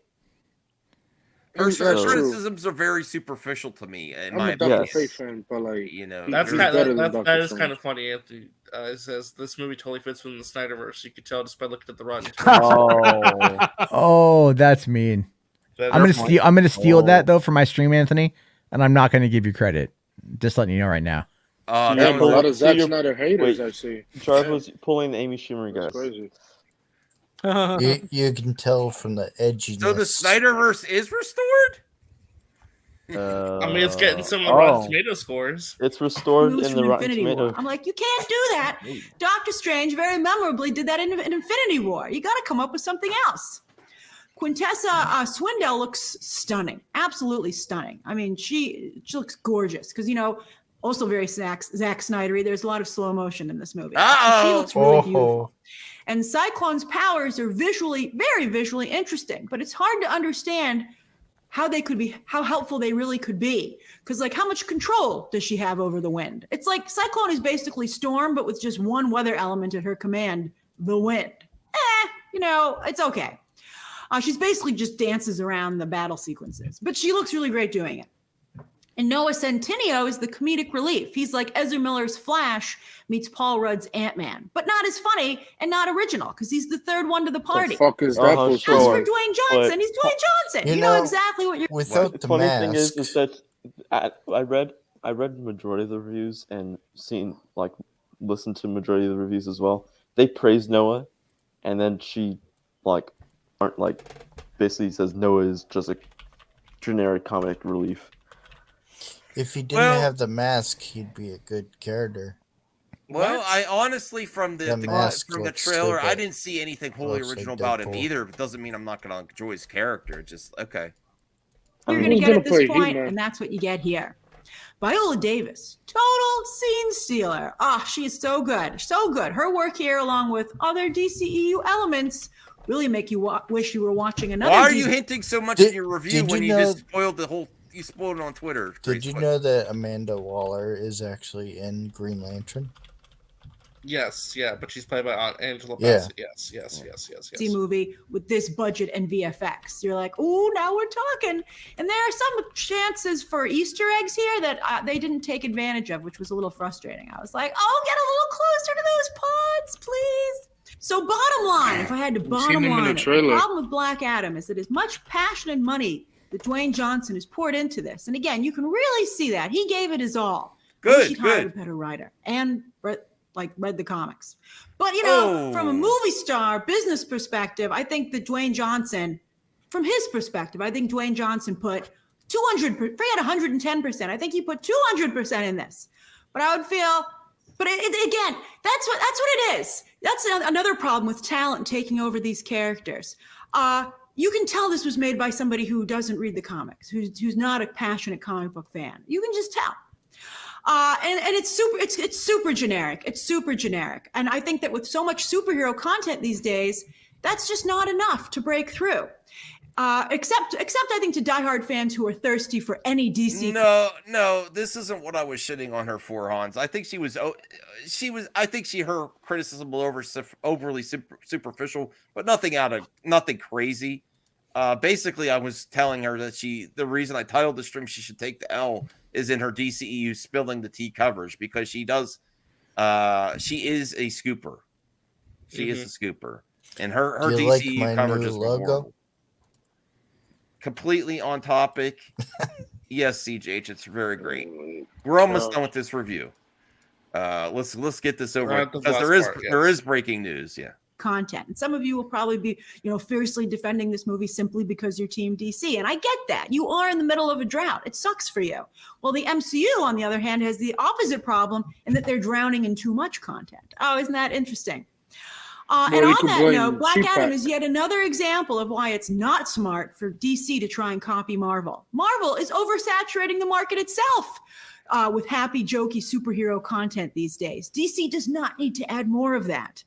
They and Warner Brothers need to offer relief from that. They need to offer something different, which is why Dune, The Batman, House of the Dragon have done so well. So that's my non-spoiler review of Black Adam. I know a lot of you are like, no, I just can't believe it, Grace. No, this is going to be amazing. I love it so much. Well, I think once you see it, I rarely do this, but I would say I rarely rate a movie, but just because, I know this is going to be so contentious, I would say Black Adam is like a 6 out of 10. That's where I would put it. That's average. That's positive. Who've seen this movie agreed with me. So I'll be curious to see how you feel. But anyway, more coverage coming. We still have lots to talk about, and we're still going. No, it wasn't. I thought she was going to go overboard with Hawkman, but she was fair enough. Why a dislike? I don't know. Make a party out of it. I think. Wow, RJ, that's very progressive of you. Yeah, sometimes you need to be objective and knock some people down a peg, knock their egos down. So I think more people want regular movies. I think she did decent in that review. They don't want superhero movies anymore. We don't want breaking news. We don't want the bad takes anymore. Grace is my time to shine. Confirmed. No, she's not. He's not. Oh That's my a joke. goodness. Because That's the dumbest theory I ever heard. Holy oh wow. Wow. Yes. Yeah. Okay. I was not expecting God. this. Lucasfilm is Michelle just a Ridge dumpster won. fire at this point. Not a dumpster fire. It's gotten better. Maybe it's because Wait. Hey, you know what? She Hold is on. very J.J. Abrams. Go back up. Since she's become, there hasn't been any movie. Does that's this gone mean forward. that Kathleen Kennedy's finally leaving? That June Cock was right? That I was right? I said that first. Well, you're Wait, a June Cock knockoff. don't you know she's been fired like 200 times already? Yeah, she's been fired more times than anyone I've in seen the her history walk of out of her jobs. office. But I would say she is very much not to criticize her for being a woman. I'll criticize her from the JJ connection. She is very much a JJ executive. Gets a role, produces little to nothing, and then steps away and then moves on. Because she did have a role in the Disney Plus Star Wars shows, but honestly, the movie's still not having a Star Wars movie going forward is a fail. It's an epic fail. They should give everything to Jon Favreau and just, go from there. I think she's failed. Hasn't she worked on those deals with Taika Waititi and Patty Jenkins? Can you just read a little bit of the article? Oh wow, you're asking us to read? Wow. Yeah, come on, Max. How about let the article read it? Max is like giving us a history lesson when the article will do exactly that. Yeah. Michelle Rejwan is leaving her post as SVP, Senior Vice President, Live Action Development. Wait, why does and Caden production. get to read? Because I'm sharing the screen. Production at He's the Lucasfilm. one that told us about the article. She's transitioning. Wait, back RJ says. Oh my bad god. takes. CJ, shush. She's transitioning back to being a full-time producer. And What? I'm about. Oh my god. Whoa, wow, you made Caden curse. Jesus Christ, Matt. And What? has signed an overall deal with. Hello? You know what? No, what? Can we Hold just on. finish reading this article real quick, or at least I can't. Devin's getting mad. Devin's getting mad. All right, come on, let's get through this. She will continue to be based out of Lucasfilm office and will develop for both Lucasfilm What? and Disney. All right, the joke's old. Come on, let me. Yeah, Rejwan most recently served as executive producer on Lucasfilm's series for Disney Plus Obi-Wan Kenobi, Andor, and upcoming series Willow. In her new role, Rejwan will continue as executive producer with the current Andor and upcoming Willow. She's also attached as producer on upcoming feature projects, including Star Wars film written and directed by Taika Waititi. Prior to joining Lucasfilm executive in 2019, Michelle was part of the company's wider production family and served as a producer on 2019's The Rise of Skywalker and co-produced 2015's The Force Awakens. Rejwan also spent 7 years at J.J. Abrams' Bad Robot in Los Angeles, where she served as a co-producer on 2013's Into the Darkness and associate producer on 2011's Super 8, both directed by Abrams. Do you think this is because of how badly Andor's been performing and how badly received the last two Disney Plus shows were? Is Andor performing badly? According to some people, yeah.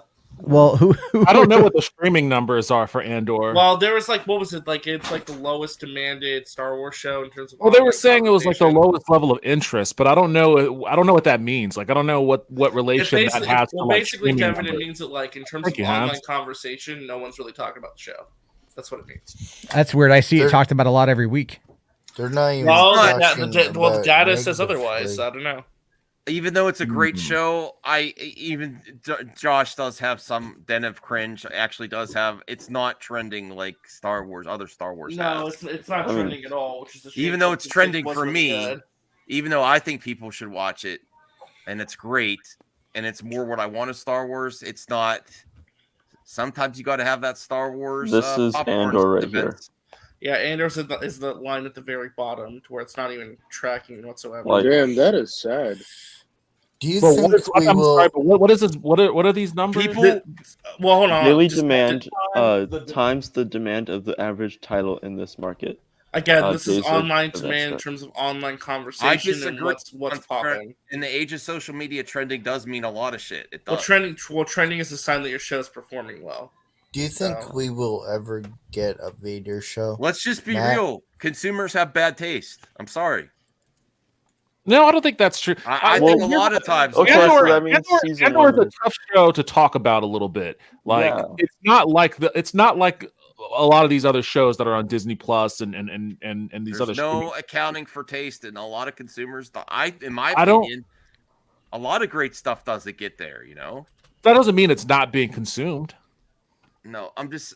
Yeah, that's why I'm confused by this. Like, I don't know what the definition of demand is in this instance. Like, are we looking like it's easier to follow like just raw streaming numbers, like, oh, this X amount of people watch this show this week, rather than this is what the demand looks like. And it's like, okay, what is this based off of? Is this based off of Google searches? Is this based off of just like whatever trends at any given moment whenever an episode is dropped? Or is there some component of looking at streaming numbers in this? Like, I don't know what this means. Like, well, to be fair, they dropped the show between the Rings of Powers and House of Dragon for no reason. Right, and So also She-Hulk was running at the same time. It was just there was too much going on, and again, She-Hulk Andor does not lend itself to like being. It doesn't lend itself to trending culture, right? There isn't a lot in that show that people, pop off about the way that they would pop off about. Did you see Rhaenyra and Daemon, or he cut that dude's head off and all this other sort of shit. But the sustainability of the Disney Plus universes for Marvel and Star Wars, it does have to be in the constant conversation for these whole universes to keep going.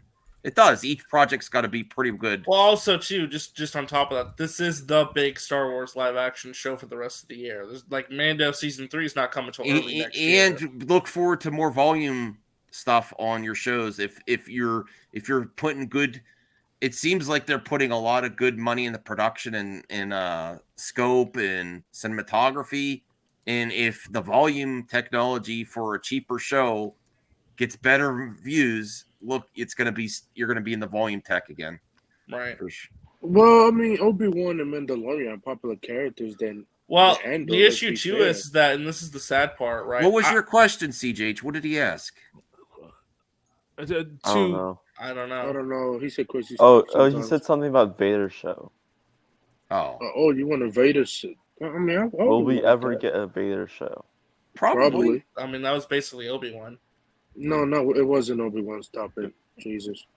It was. There was a lot of. There was Vader in there. Okay, well, let's. Well, my point being that was that, and again, this is the sad part of it. Okay, I've stuck with Andor, and like, to be honest, the show's been like, sometimes it's been losing me. But then episode 6 came around, and I thought it was really, really good, and I thought it perked me right back up, and I was like, okay, I have interest in this again. But to be honest, that's a lot of commitment for some people. I think a lot of people watched those first 3 episodes. They didn't dig it. They thought it was too boring and slow, and they gave up. Which, again, I think is sad. I wish people would have stuck with the show because I think it's gotten better. But a lot of people did give up after those first 3 episodes. And the word of mouth has not been strong with the show. A lot of people are saying it's boring and too slow for them. It's just not their cup of tea with Star Wars. Well, and that's what I'm saying. Like, it doesn't have, like, the show, what the show tries to do, it does really well. But it's not the same kind of show. It's not a show that's built around like big moments. Even though like the I don't want to spoil anything for anyone that hasn't watched it, but like the last episode event that they are building up to in those first few episodes, it is interesting to watch. There's a really cool visual moment, in it. There is some compelling stuff to talk about with it, but it's not a show that like consistently gives you something week to week to really talk about. A part of it is also just like how oddly the episodes end. Like that is true. The episodes seem like just to end. It's cut off. Yeah, ending on a cliffhanger, is important for getting like a word of mouth out on these episodic shows that are released week by week. It's one thing if they had dropped all these episodes at once and let people binge it, then it wouldn't really quite matter so much how the episode ends. But like when the episode ends, like in the way that a lot of the episodes in Andor end, where it's just it seems like in the middle of a random scene, it'll just cut to black and credits. That's kind of how it feels. Like you kind of cut yourself off at the knees for like getting talkable moments out, on your show. So like I think the show has a lot of technical issues with how it's structured that kind of prevents it from, being able to be one of these shows that people talk about week to week, in addition to the fact that it's just more demanding of the audience. Like it's not a popcorn flick. It's very deliberately paced. It requires a lot of slowly building up to like its moment, and it's doing this at a time when everybody else is talking about House of the Dragon and Rings of Power and She-Hulk. What's everyone's take on why this is happening right now? Is it because of Andor? Is it because of the movies, or is it just? I think it's just that I think she's had her time, and I think at this point she's looking for other ventures. I think she should have got some movies actually rolling. I think she should have got some movies rolling. I think she's probably going back to J.J. Abrams, and that's it. Okay, I think the major reason why there wasn't movies is one. I'm done with the last movie was companies after consistent non-starters, like 4 in a row movies announced, nothing happens. Well, the thing is also you have to take in consideration that the last movie that they put out was a failure. It doesn't matter. Even DCU has had movies after. But then again, you also have. But you don't also have to understand that legit the year after that movie came out, was a big pandemic, and they had movies planned and they announced them, but then you announced them in the first year of the pandemic. I will give I will give them a delay, but not happening at all. No. Well, the thing is, 4 movies in a row consistently. No. Well, the thing is that it's this. It was supposed to, the Rogue Squadron was supposed to come out this year, but then because they were expecting production to start last year summer, but then again, we have to remember that we weren't expecting the pandemic to be that long. And so Kathy has a bad history of hiring a hot director, and then the next project's a flop, and then the next project goes cold. She is an extreme talent at finding someone that's hot, and then goes not the next project. But the thing is, Taika Waititi's movie is still happening, and Thor: Love and Thunder wasn't that hot, Yeah. And that's not according to the box office. Well, here's my favorite story of the day. That's not even DC. When is the Kevin Feige movies coming out? Because we have no clue. The only one that we know is Taika Waititi. Feige wants to direct that, right? Feige's going to direct it, right? It's just produced by Feige. What? Well, Callie. That's not my dog. That's your dog. Callie, shut up. This is my favorite story of the day. This trailer was fire. I didn't watch that trailer actually. You should stop what you're doing and watch it right now because it's awesome. The Avengers are fucked. Basically, I could care less about this, but you guys have fun. I don't care. What? Yeah, boxing is lame. Creed. So. Oh wait. This is right because film guru Matt Jarbo's never seen the Rocky movies. I forgot. That's true. I've you never haven't? seen them. And I've never cared. I've never cared. You've never seen Creed either? Yeah, I've never seen Creed. Never seen any Rocky movies. Oh my god! I'll top you on that, Jarbo. I've never seen a Martin Scorsese movie. Okay, I can get that. I can get that. Yeah. Holy shit! I haven't seen the Godfather movies. Listen to these sharpronis. Yeah. Yeah, you have. You've seen Godfather, Come at right? me. Come at me. Well, hold on, Jarbo. Do you at least care about Michael B. Jordan directing for the first time? I want to see how it plays out. Sure, man. Yeah, he's a talent. I've always enjoyed Michael B. Jordan. So the story behind this too is amazing because. Do you like Jonathan Majors? I only really know him from Lovecraft Country and Loki. He does amazing in this trailer. What a bummer that Lovecraft Country was basically canceled. they are. Yeah. So much friends growing up. This one ends up in jail. Black Canary. And then he gets out of jail and they reconnect. I'm not going to spoil more. I don't care. But it's not to say that it's like a bad thing. It's just like I have no emotional connection to this whatsoever. I've never seen Godfather or the Rocky movies. You all need to leave. Everyone needs to leave. Get out. Goodbye. No, I'm just kidding. I mean, like, what else haven't I seen? Have you I ever? mean, if you don't like boxing movies, then you're not going to like the Rocky franchise. I mean, I liked Real Steel, but that was robot boxing. It's about the underdog and all. I like underdog movies, but I've also seen a lot of underdog movies.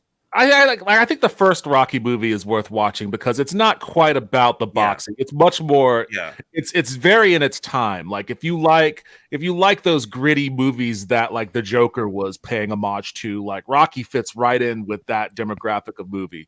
But like every movie after that becomes like, you know, basically like the early superhero franchise movies, especially by the time you get to Rocky 4.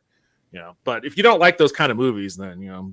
I mean, I do think. Look, I think Stallone is a very, very talented individual, and I like his work. I'm sure I would like it. I've just never been in a position to like sit down and watch him. I just don't care. Someone who studies film, Matt, and someone who's been to film school, and somebody who understands the importance of movie making, even if you don't care for it, I think at some point in your life you should watch those to study filmmaking. To see, you know what? I did watch a Scorsese movie. I watched Wolf of Wall Street. That's not a bad one to watch. All right, I've watched one then. Okay, that's a good movie. Here's the thing: do not watch Hugo. Oh. Hugo is the worst Scorsese film. I mean, like it is so bad, it makes you want to kill yourself. It's so bad. No, it's so bad. The only cool stuff is the filmmaking stuff from like the early short films, but other than that, Baron Cohen in that. Yeah, I think so. He's like the guard of the. Yeah, he's the guy trying to chase Hugo down. Yeah, He's going to be Mephisto. Yes, CGH. He's Mephisto. Yes, he's Mephisto. He'd be a great Mephisto. I think this is on par with the original Rocky franchise. Creed has potential to even surpass it. It's so good. Oh yeah, this Creed 3 trailer is one of the best trailers released this year. It's a great. Oh yeah, it's going to be on the Fandom Awards for best trailers of the year. I like the Creed movies. I mean, and then I like also put Ant-Man 3 on there too. Who directed the last one? Ryan Coogler.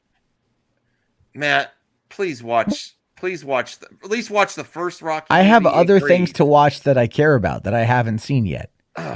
You know what I mean? Like I would much rather like go back and watch my 4K of Alien than I would. You've seen Alien already. I have, and I would rather go back and watch it again because I have an emotional connection to Alien. Don't you like experiencing new things? It depends if I'm in the right mood for them or not. Like I don't care about boxing. I don't watch sports movies. I don't care about sports movies. Did you watch the movie on Like I haven't even seen fucking Rudy, dude. I've seen 20 minutes of it. I've seen 20 minutes of Rudy. Dude, how you didn't watch Rudy in school at all? No. You know? No, I didn't watch Rudy in school. We watched Rudy in school. Like, come on. Yeah, no, we didn't watch Rudy. We watched like Dead Poet Society a bunch. God, I hate that movie. It's a well-made movie, but it's boring as shit. I don't know why they made me watch that movie in school. It's because Robin Williams and it's all school and it's like fighting back against authority. He's a you good know, actor though. Like there's a lot. There's good stuff in the movie, but it's like when I was in film appreciation class and our entire approach was talking. That semester was all school related films, and so we watched stuff like 187. We watched stuff like Lean on Me. We watched stuff. What was it? Fucking. I just had it in my brain. Damn it, I forgot. It was like a weird ass movie. I'm trying to remember what the hell it was now. What about the original Star Wars? Have I seen the original Star Wars? No. I mean, like, was that one of the things that you had? Do I have an emotional connection to the original Star Wars? Yes, I have an emotional connection to the original Star Wars. For the film school thing. Oh no! Because we had to do storyboards. In the semester I was in, it was film analysis, and we were doing school movies based around school. The one I'm talking about is John Singleton's Higher Learning, which I like the movie, but it has some really cringe-inducing moments though in that film. It's like not Singleton's best work in my mind, but Cage. Well, maybe you might like this: Sand and Stones. Nicolas Cage to take on ferocious creatures and survive a thriller. Sounds like fun. So that's what you'd rather watch. Sounds boring. Fuck you, Caden. You're boring, Caden. Hold on, Nicolas Cage fighting monsters sounds boring. Nicolas Cage will do any film ever. No, don't you know, Caden? When you make a statement like that, even if you say it's a joke, we'll never believe you. We're gonna like. Yeah, we never believe you. Okay. I don't Is it think because Nicolas I hurt your feelings Cage about the mummy thing. Ever say you did actually? No. I'm still pissed at Caden for that. Yeah. What did he say about the mummy? Oh, he put this fake news article about the Mummy ride closing in Universal Studios, and I was flipping out and getting upset because it's my favorite ride. And he lied. Oh yeah, no, I saw him. Yeah, I saw him do that. Yeah. Has Nicolas Cage ever said no to a movie? I mean, if the paycheck doesn't clear, then maybe. But like the thing is, but you can't really criticize Nick Cage right now because he's choosing these movies that are just like they've got an audience. And they're varied. I mean, Pig came out, and that's been like was a great movie. He got a lot of love for Pig. And then in the same year, Willy's Wonderland came out. Hey, Saggy. Oh, what's up, Saggy? Hi. I missed you, Saggy. Thank you for joining us. Holy crap, he's on camera too. Oh God, my name is RJ. Oh God. No, I was complimenting you. You look great. You look lovely. You're not blurry today. today. RJ. Oh. What? I would say she looks nice. One of our former friends in the Miko talk is so butthurt that they actually blurred out Saggy. It's proven now, Saggy, that was you. That's tragic. That's you could never blur out Saggy. She's great. Sounds like a bitch to me. Yeah, I mean, no, you can blur her out. We try to. She just keeps hanging around. Saggy, have you seen the Creed 3 trailer? Do you like Creed? No. Oh, fucking hell. All right. Are you excited for Black Adam? She's not seeing it. No. Oh, that's right, because he gave it to I Bob. boycott it. Yeah. We got a super chat here. Blah ha ha ha ha. Blue and gold throg. Apollo Creed. Respect Carl Weathers, Mr. Action Jackson himself. I'm still waiting for a sequel. A sequel? What? A sequel? Apollo Creed died, right? Yeah, I know. I don't. Well, Creed is the sequel. It's his offspring. It's like, that is the sequel. Unless you mean is something else Carl Weathers did. Mr. Action Jackson. A sequel to Action Jackson. I don't think I've ever seen Action Jackson. That's that movie's 50, 60 years old. No, okay, I apologize. It's about as old as Thank you William. for supporting the show, Mr. It's old. Action Jackson. It's I actually would love William's that. younger brother. Oh, have you ever watched Small Soldiers, Matt? Oh yeah, I saw it in theaters. All Soldiers is great. Saw it a couple times in theaters. Saggy, how have you been doing? What have you been up to? You have anything to say to Matt Jarbo while he's here? He's trying to get out of here. He's trying to get his Fuck you, Matt Jarbo. Just because I know you want to doesn't mean it's going to happen. All right, you need to chill with that. You need to back up off it and stop making the snail trail all over your bed. Right? Listen. Chill out. Never in a million years. The one thing my mom taught me is never to put small objects in my mouth, and that includes your dick. So no, thank you. Listen. I'm a grower, not a shower. Dick Don't is even a trip. Choke, yeah, it's a choking hazard, not in the way you think, folks. Choking. Shit. Wow. Do I look like RJ to you?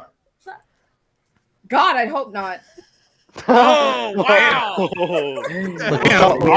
Look, we call him Tic Tac for a reason. All right, we love him, but we know. Wow! Wow! Some fire tonight. I'm wow. kidding. I love RJ. Well, that was good. That was comeback for the one time we were on stream, and RJ got me really good, and I had nothing. I had nothing to come back with, and RJ got me good. So that was payback, RJ.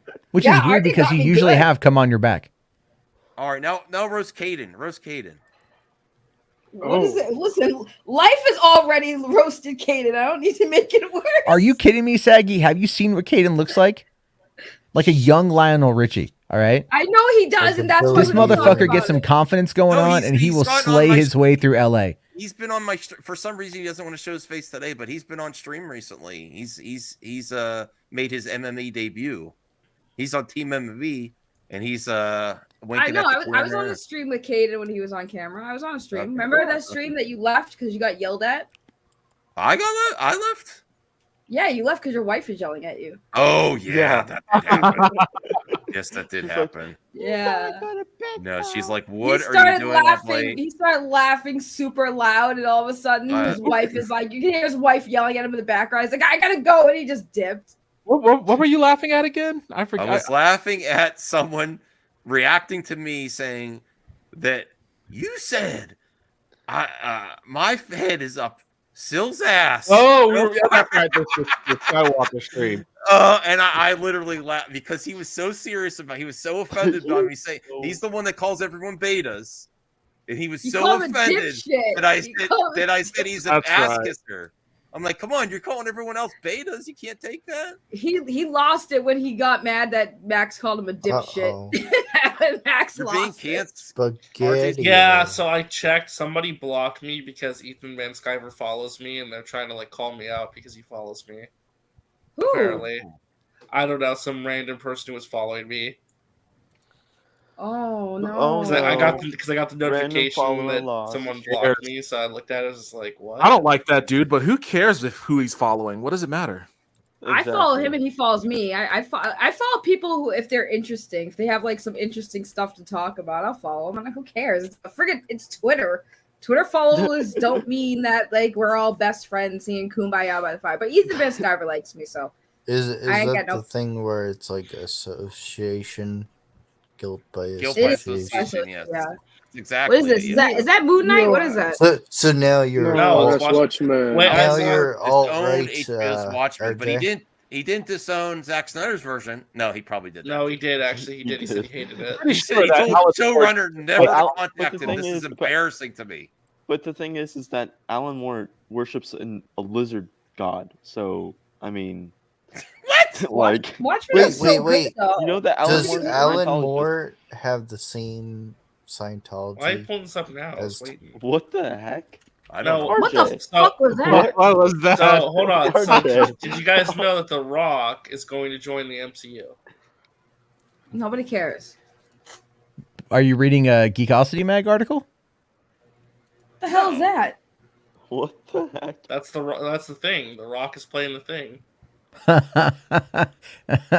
Oh my god! Why the back of his The head back look of his like head that? looks like a flipper baby. The back of his head is playing the thing. I said in the that MCU. This is like, horrible. Bad joke. That's a mean. year That's mean. ago. I said He would make The an Rock amazing should Rock. be The Rock thing. would make a great thing. He would no. I mean, no. It would no. The Rock has a no. great thing.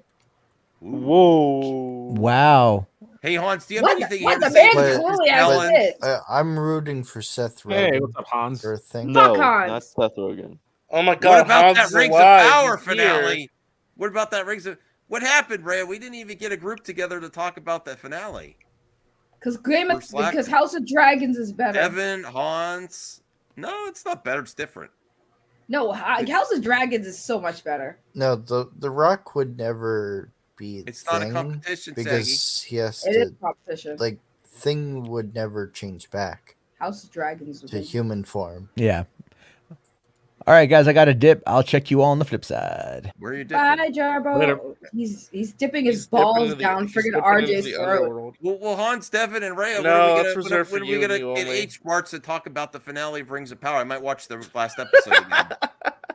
Wow. Whenever you guys are ready, I'm ready. What you did, Okay. RJ. I might have some time this weekend. Oh, bye, Hans. Oh no! Uh-oh, she. Oh no, she betrayed us. I guess we're done. She went to the people that call us betas. Sad. Don't do that. Don't do that. I'm, Don't do yeah, no, but no, I'm not. Don't do that. No, Don't but do I that. love Rhea. I really do. Where did Hans go? Yeah.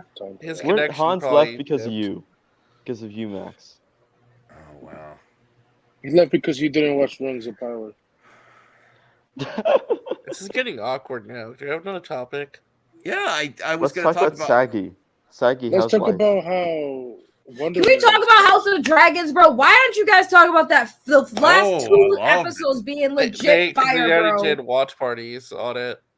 I know, but oh my god, I can't wait till the season's over. I think I'm assuming it. I don't I'm want it to be assuming it's over. going to have a second season. Well, no, it's going to be a second season because there's more to They the have, story. they, have, to they know. have plans for 4 seasons. Yeah, of they're the gonna show. do Yeah, 4 or 5 seasons, something like that. Okay, cool. Because there's a lot of story to tell. Because I've been like going back to like Game of Thrones and looking up all the like lore between the Targaryens, and man, I'm sitting here like, why couldn't y'all bring this type of game for the last season of Game of Thrones? Like, why do we have to wait like this long for an actual good Game of Thrones? that Like, season.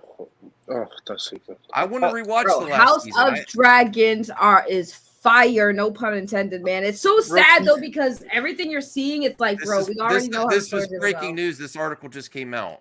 This is well, I covered This it came yesterday. out last yeah. night. I covered that Yeah, yesterday. He Max, is but yes. turning point. James Gunn pitches secret movie. Dwayne Johnson flexes a superpower Bro. I'm breaking this to you first. I was so sad. I was so tired. Oh my god! Can you just let the article read? No, we're not going to read it now because everyone covered it all yesterday. So What it's like The Rock. Is The Rock the new hero of the DCU? It's not Zack Snyder anymore. He saved Superman. Maybe he saved everything. It depends on how the movie does at the box office, though. Did he though? Well, yeah, it talks about how like literally Walter Amada kept saying no, and he had to go around and do some weird things, shenanigans to get him in the movie. So I hear RJ was paid by Hamada. I hear Caden was paid by Skywalker the Jedi. Do you think it's because they had a plan with Henry Cavill? Do you think it's because they had a plan for Henry Cavill and that's it before the merger, and that's why they said no? I heard I don't know. Paid by Bob the Builder. Well, this is from Geekosity. Zack Snyder's producer returned. The producer. Charles Roven is. Frequent Zack Snyder producer Charles Roven returns. He's not Zack. Well, he produced the original Man of Steel. That's what they're getting at. That's something. That's something. But that doesn't automatically make him a Zack Snyder producer. That just makes him a Superman producer. Because he produced the Superman Returns, correct? I think it's newsworthy. And he also produced the Dark Knight trilogy. So he's more of a Nolan producer. He's a Nolan producer. So actually, guys, Bale is going to come back as Batman. Woohoo! Can we not? Can we not? Because I'm okay with that not happening. Wait, we got breaking news. Oh my god. What? Oh my god. CJH, no, please. I already saw that. I'm like, no. The Teletubbies.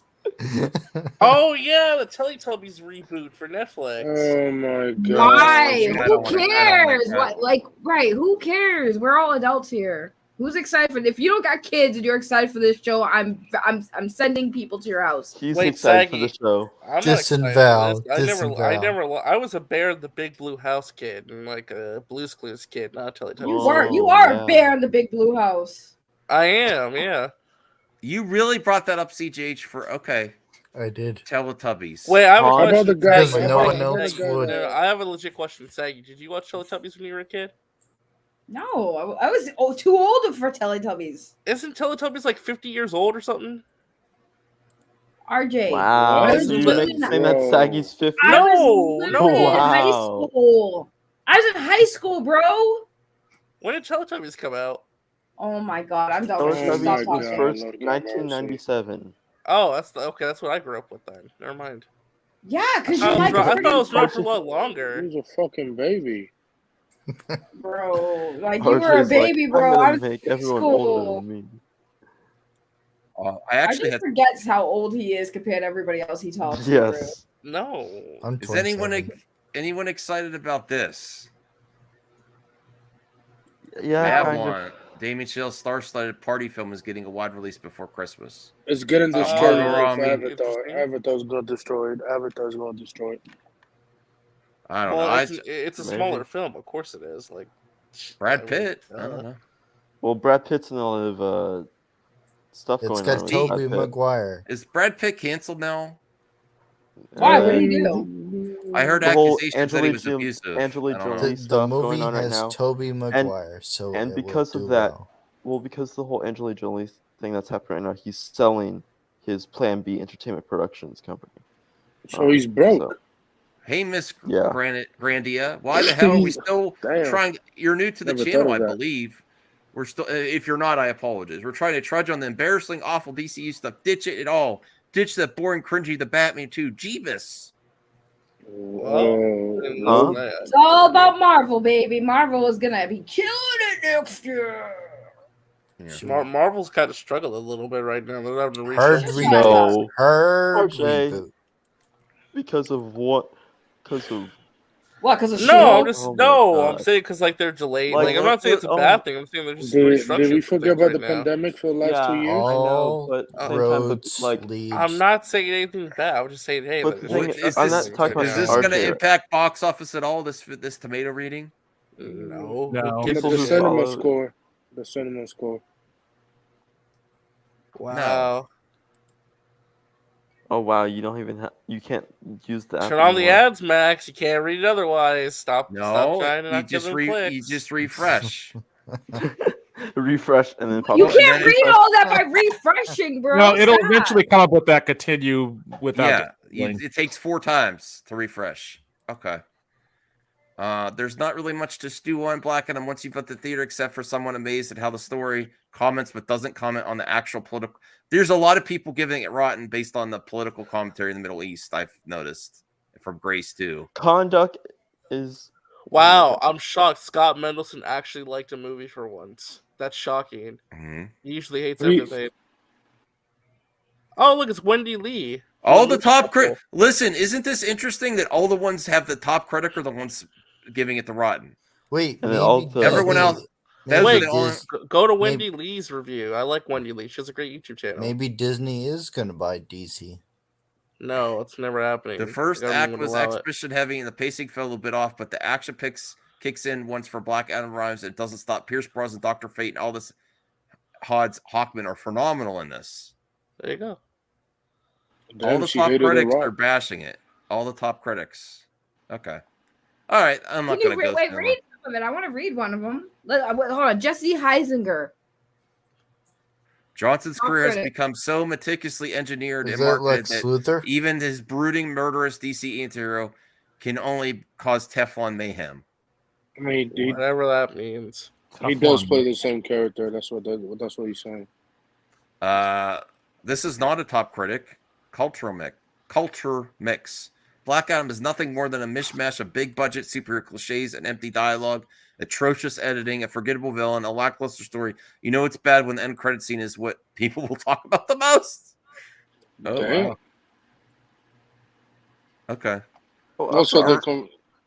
For the life of me, I will never understand why anyone would make a superhero movie with perhaps the most charismatic action star working today and decide, hey, what if we took away all his charisma?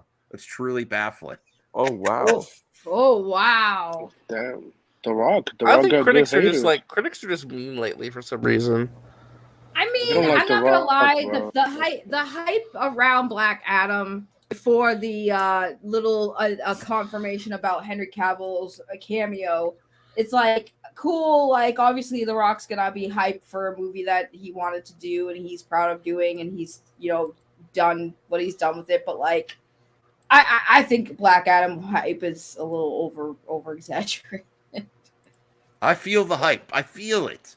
The Rock is gonna save the DC. I never cared about. I never Shazam for that matter. Shazam was just like, eh. Just make a Superman movie. People are waiting for word of mouth. They want to hear from somebody that they know that the movie is cool to see. But then again, I also think that Grace's criticisms about the film being generic largely speak to the fact that DC characters in general are pretty damn generic. Oh, all you guys. Oh, I agree with Devin. I do. Now you're wearing a Marvel shirt. Oh my goodness. So here's the thing. Well, hold on. Here's the thing. I was watching, and I know RJ gave me crap for because it's IGN, but IGN did the review on Black Adam, and one thing they pointed out was like, Pierce Brosnan is his performance. Like they said he was really good, but like overall, he's basically Doctor Strange. And like that's the thing about DC and Marvel. It's like they are like pretty much similar characters. And I kind of agreed with that criticism that in that movie, from what they showed, it's literally just like having Doctor Strange instead of Dr. Fate. It's basically Doctor Strange. So they didn't really give Dr. Fate anything that really separated him from Doctor Strange other than his outfit and his name. And it's still both Doctor.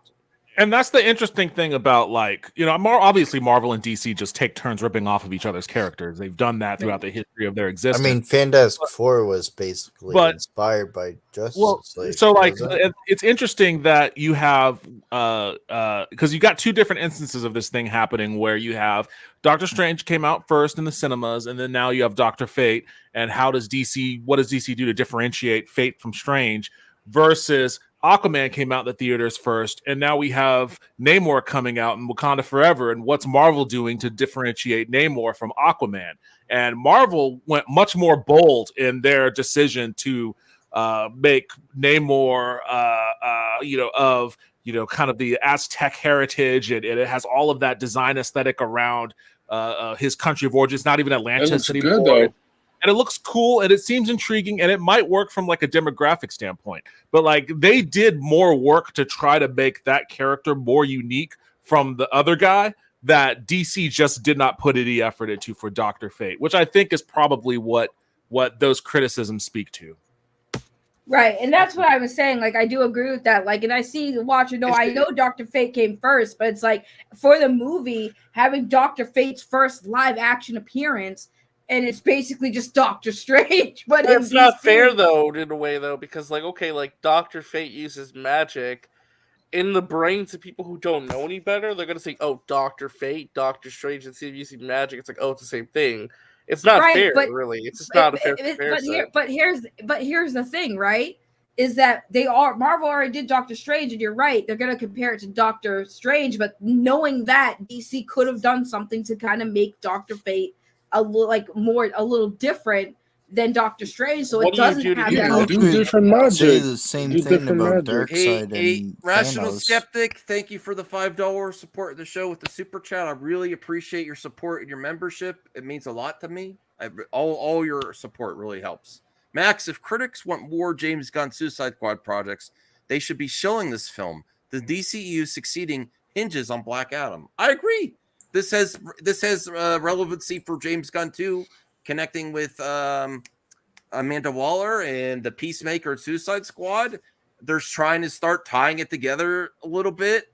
It's very significant. Well, I want to mention just and Hardcourt too. Hardcourt's in here too. Yes. I just want to mention, if this movie opens below 60 million, then we're in trouble. It needs to open above 60. So keep your eye on that. Keep your eye on that. In trouble in what way, though? Matt What does it mean? Well, this is just my opinion, okay? Maybe I'm wrong. I tend to be wrong sometimes. But I feel like Black Adam needs to do well because this is what's being, like The Rock has basically said, this is the new fresh start for the new version of DC, new DC. If it gets off on a rocky foot to where this movie's not going to be financially successful, then they're not going to see, like, they're going to be like, well, we tried doing things in a way that we thought was going to please the fans. It didn't work out to where we got box office returns.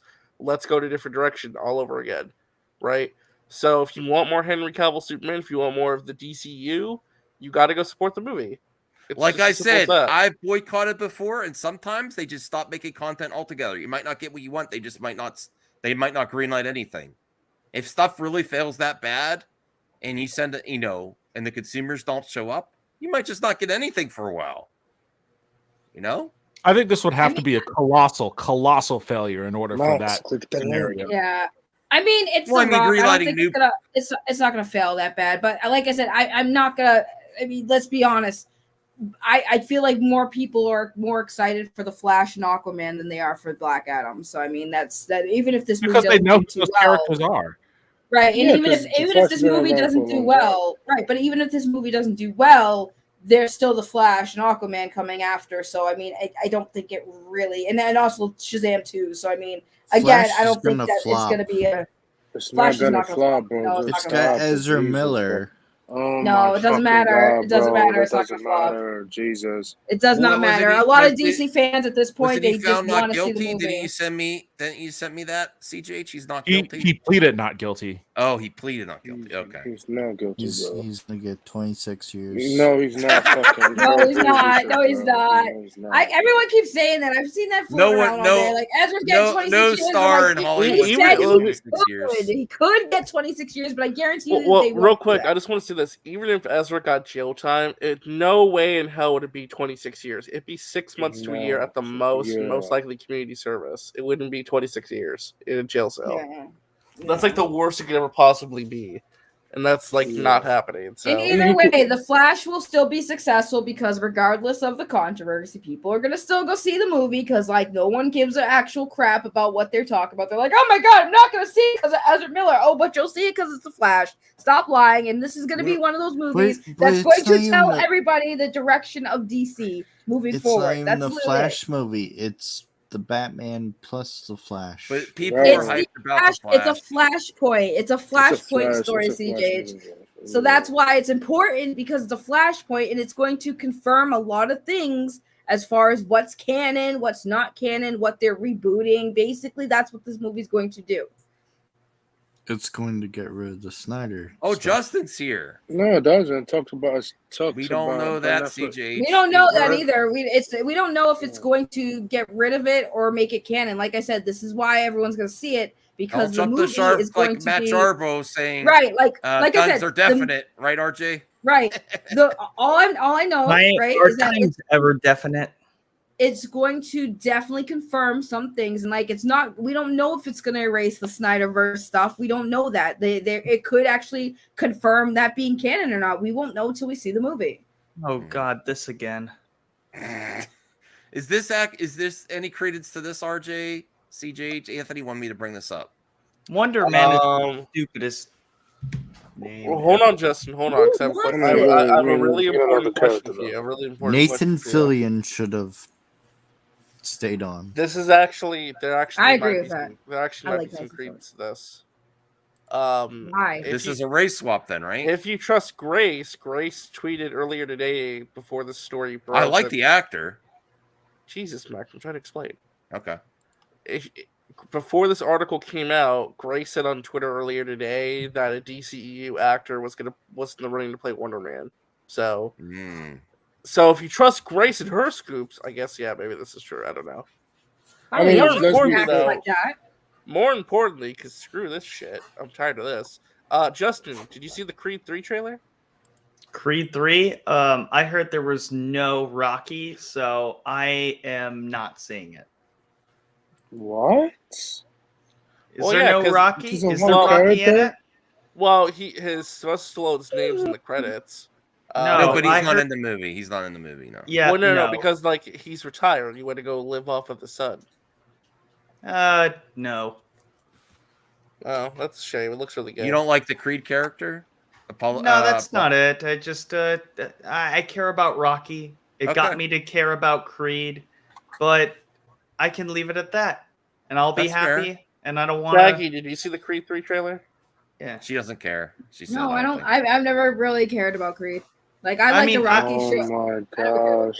Why is there like I feel like I'm like the only one who cares about Creed 3. I do. What are you talking about? I'm the one that brought it up. It was amazing. One of my best. I understand. I feel like I'm on an island sometimes. No, but did you watch the first Creed 2? You watched Creed 1 and 2, right? Yeah, and okay.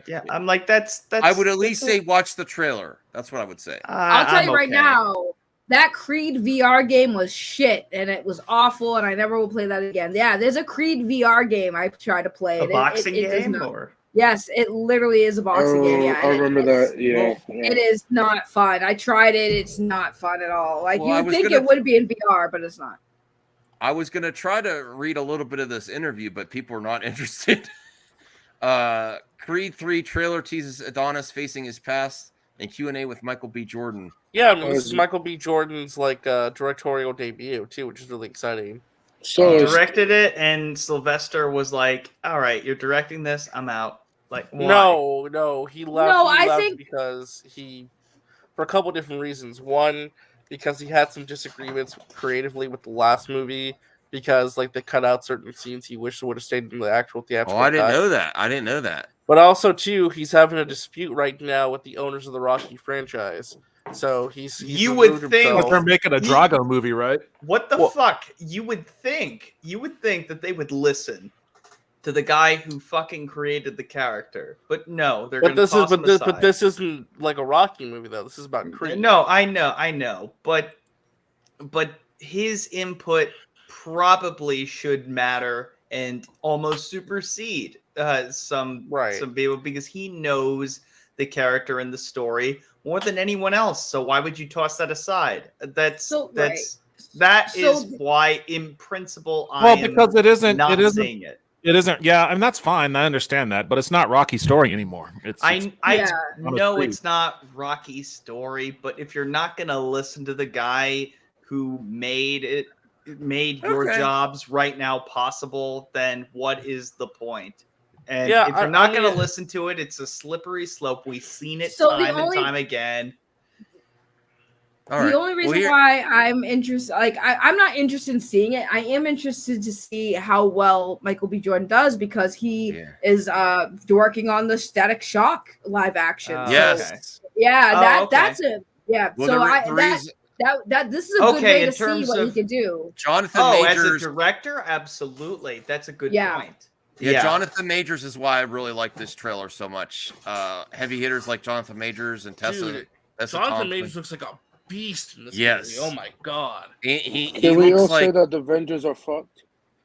And well, yes. The And I Avengers? finally feel like Creed is going to have an opponent that's just tailored for him. Like that it's really, it's very personal, a very personal villain for a Creed movie. I think this might be the best Creed movie based on that. I know Rocky's not in it, but because of that, how intertwined their stories are with growing up and how, I don't want to get into spoilers for the trailer, but basically, they're two kids. One goes to jail, one doesn't. And the other one looks upon his career from jail. Oh, hold on, Mike. Well, my I'll audio explain. went. Don't I'll stick it in explain. the wrong hole. I'll- Don't stick it in the wrong hole. Okay, hold Oh on. my God, Max! Phrasing for fuck's sakes! Oh my Isaac God! is gonna clip that. Is there really a wrong hole? No, depending on who I you're with? stuffed my headphone jack in the wrong hole before, and my Every computer almost got fried. Of course, you can't aim in the hole, Max. Of course, the way to let everybody know you can't put things. In I got problems. Yeah. Clearly. But yes, Jonathan Is this a Majors. commercial for erectile dysfunction? It might be. I could maybe that could be my first sponsor. I would sponsor that. Oh my God, Max! I mean, stop. I heard they pay a lot of money, so. Okay, so TLDR. So the story of the movie basically is that Creed and he had a childhood friend.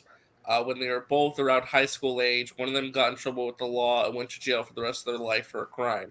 The kid, his friend, we don't know too if he didn't take the fall for both of them. That's well, right. That could be part of it. Right. That's my assumption. And the friend who went to jail always wanted to grow up and be a boxer, just like Adonis Creed. So while he was in jail, he watched his Creed called The Fame and Glory, and he was rotting in a prison cell. Now he's out of jail and wants to prove that he's the better boxer than Creed, like he always was. He basically said in the trailer, "You've been living my life, the life I always wanted." Basically, Did you guys already watch the trailer? Yeah, I haven't watched it. That's an interesting story. Play the trailer. But no Rocky, so no. Yeah. Yeah, play the trailer. That's my hard line. I'm not playing the trailer. I made this whole stream without getting a copy. I'm not doing it right now. I apologize. I don't like to play. Please don't judge me. Why don't you just appeal the copyright claims? It's All right, I'll play the trailer. All right, don't give in to peer pressure, Max. Don't give in to peer I will pressure. fix it later. Some people send some Don't super do it. chats. That's fine. I mean, you could cut it out if you go to just cut it out. Just cut out the clip. That's all you have to do is cut it out. I mean, my only thing. Yeah, is when just you like, appeal it, what's- just hit trim. When you go to Right. appeal it, just hit trim out segment. That way, it All takes off the copyright claim. Did you not know that, What Max? if we say something really important during that? They're not gonna say nothing wrong, bro. Is it going to be you that says it, CJ? I'm just kidding. Probably. That's a good point. It could be me, but After this trailer, I have an important question to ask everybody. All right, we'll watch the trailer. So I don't know how much longer the show's going to go on for. I just wanted to. All right, here we go. This Max's wife starts This is calling. for Saggy. This is a only long for And Devin. and Evan. Everyone, shut the hell up and let's watch this. Looks pretty good. The movie's gonna win an Oscar. No, I'm fine. Was that worth it? Oh, Do you think Justin? No, honestly, it does. It does look good. It has a good story of that life of that's some real shit that happens where when you're younger, you look out for the little dude, you get caught, you take the fall, and there's a lot of you can even tell that first scene when they see each other. He definitely was holding on to that animosity. He's like, yup. But do you think you're gonna see it, Justin? no. Just Seems good. Yeah. I'm. wait. But here's the thing. I really don't. There are only a couple of different genres that I just don't really like. Musicals, ghost movies, and sports movies. Like ghost movies? Ghost movies. Like supernatural movies. Ghost Dad? Wait, I have a question. Are Justin, you wait, hold scared? on, hold on. No, Justin, does that mean you don't like Ghostbusters? That's a comedy. But it's a ghost movie. It's It's a supernatural. comedy. Shut the fuck If it's- up, RJ. Shut the fuck up, RJ. Yeah, yeah. I don't know let's- that. Let's on my not try best to thrower. let's not try to manufacture a pseudo argument. No, I think I thought that was funny. I have a question then. Are you not a fan of Ghost Dad? Oh, shut up. With Bill Cosby? I tried to rewatch that. I just said after, that. after knowing everything about him. It's hard. I can't watch it. Oh, it's a tough watch in general, Right. and then once you know everything else, it's way worse. Real quick, what was the name of that Michael J. Fox movie with the ghosts, the spirits that he talked to because he was a paranormal guy? Oh, it starts with a P or something. I don't know. Because that was a good movie. That was a good It's movie. not the Poltergeist. Oh no, it's it's the Fire something. What the fuck is that? It's the Michael J. Fox movie where he can talk to ghosts. Yeah, it's Back directed to by the Future. No. Back to the Future. Does anyone care about Crash Bandicoot? Yeah. Wumpa League is basically confirmed. What the hell is for the game. Wumpa League? It's the next Crash Bandicoot project. Frighteners. Oh, it's a Or ripoff? game- Is it a new racing game? Well, here's a video of Canadian guy A. Who? Hey, can't we don't say believe A. I am finally saying this, but I really do think that Wumpa League is going to be at the 2022 Game Awards in December. Now, I know most of you already believe that, but I really just want to cinch it down today in today's video. Wait, just what really the make fuck? sure that we pin all corners down. Wait, what's Justin? No, what the fuck? Why are we talking about this now? This is a scoop. Wumpa League. Max. Okay, so for those who don't know, Max This is Scoop Wars. Max is trying to get into video game scoops. We were in the middle of a fucking conversation and you bring Crash into this? What the fuck? But the conversation was over. Sponsor. This episode of Movie Alright, I guess Madness so. and Entertainment is brought to you by Raid Shadow. Oh, was that Michael J. Fox movie you're talking about? The Thank Frighteners? you, Peter Jackson's The Frighteners. Yeah, Thank The you. Frighteners. I what said I that. said. No one. Yeah, we said That's that. what I You weren't paying said. attention. Well, yes. it's- If it's done for laughs, it's cool. And ghost movies are comedies to me. I don't know. Rhea's excited about Wumpa League. Okay, the fuck is Wumpa League? Yeah, I don't know. This was brought up out of nowhere. I guess Let's some people talk about it. Yeah, I guess we will.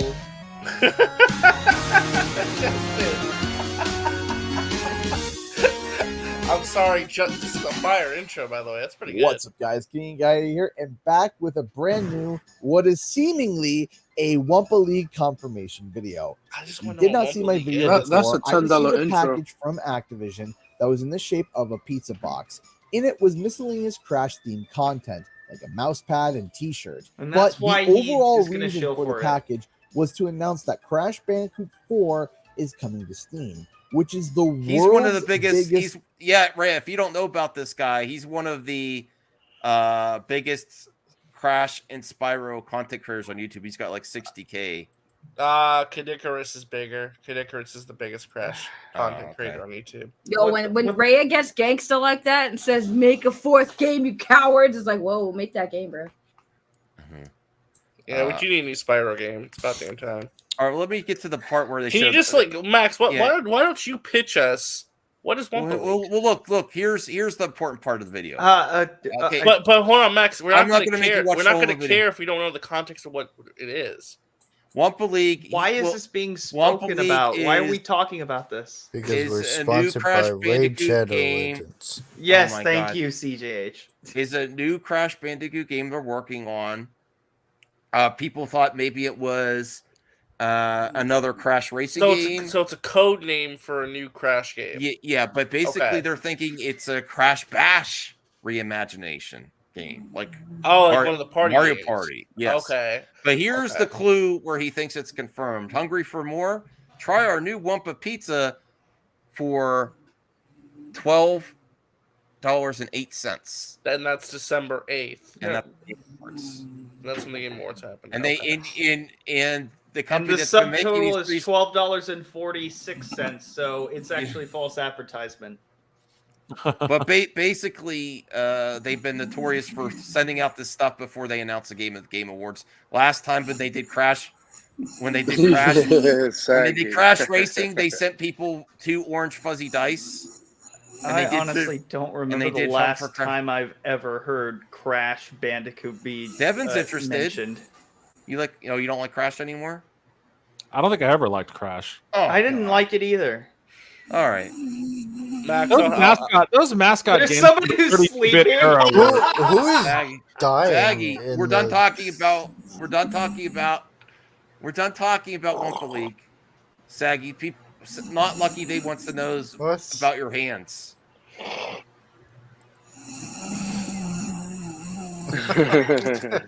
All right. The gag is Saggy. over. I think they actually fell asleep.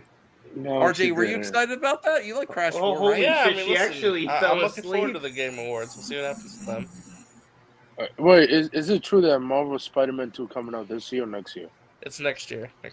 Wait, So why the fuck they say Spider-Man 2 2023? has been out for decades. No, I'm talking about the video game, not that. Oh, Yeah, the the first video trailer game. said 2023, dude. I don't care. Tell me about a movie.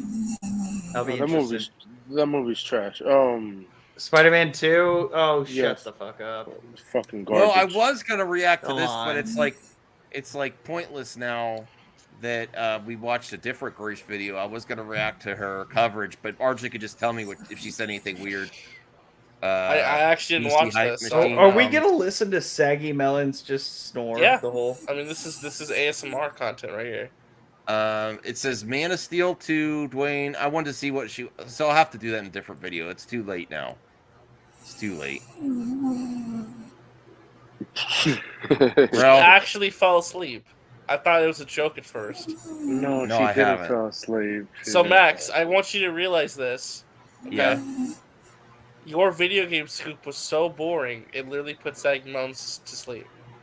Well, what's that game she likes? It's not Apex Legends. It's not. What's that? Apex Legends. So. Who's calling someone on the phone? Lots of people care about Crash and Spyro, Saggy. I'm sorry it wasn't for you. We could talk about the Amico. We could talk about playing with our Wiis. Does anyone want to? That sounds so dirty. It's not even funny. When's the last time you played with your Wii, Justin? I'm not answering that. The Wii. Last night. Wii. Nintendo Wii. Oh, she's awake. I've been awake, you dumbasses. Nah, I even called and texted you. I was like, "Holy shit!" We'll talk about Apex Legends. Why? They introduced their first transgender character and everyone lost their Oh, shit. is that why there's controversy? Wait, Saggy?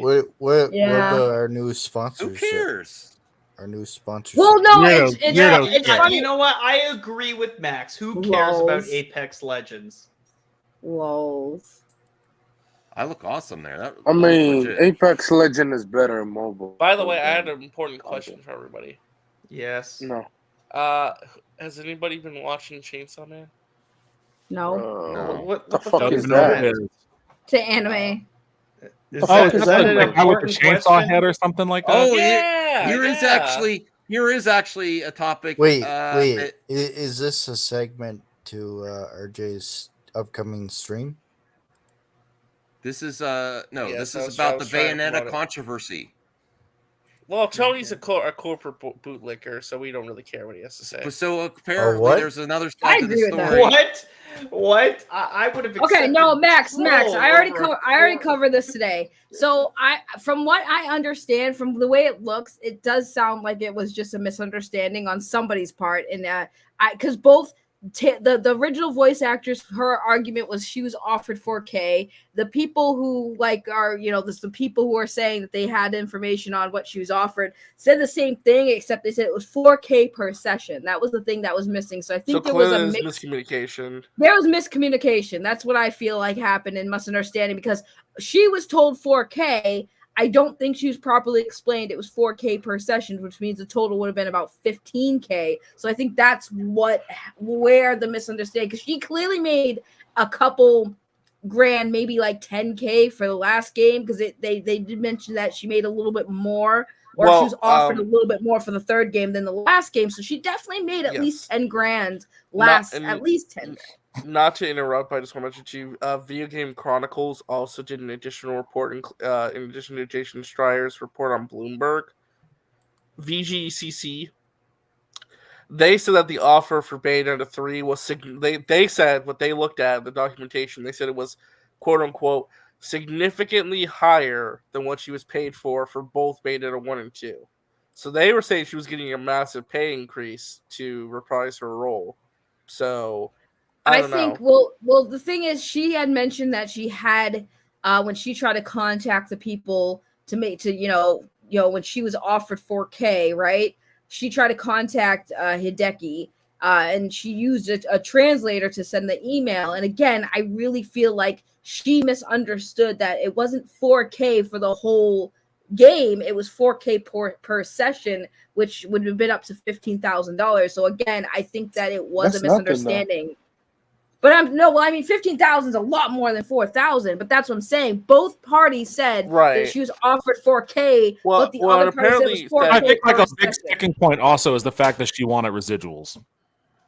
Right. But apparently in the offer that they gave her, there was going to be residuals, or maybe not. I mean, correct me if I'm wrong. Wait, so who's voicing the character now? It's Jennifer Hale. Jennifer Hale, who apparently knew about all of this and kept quiet. But she's kind of now coming forward, being like, "Hey, listen, the situation is a lot more complex than you guys realize." Yada yada yada. I will say, listen. Here's what I'll say: it doesn't necessarily make Helena Taylor look good, but if there was an honest miscommunication, that's one thing.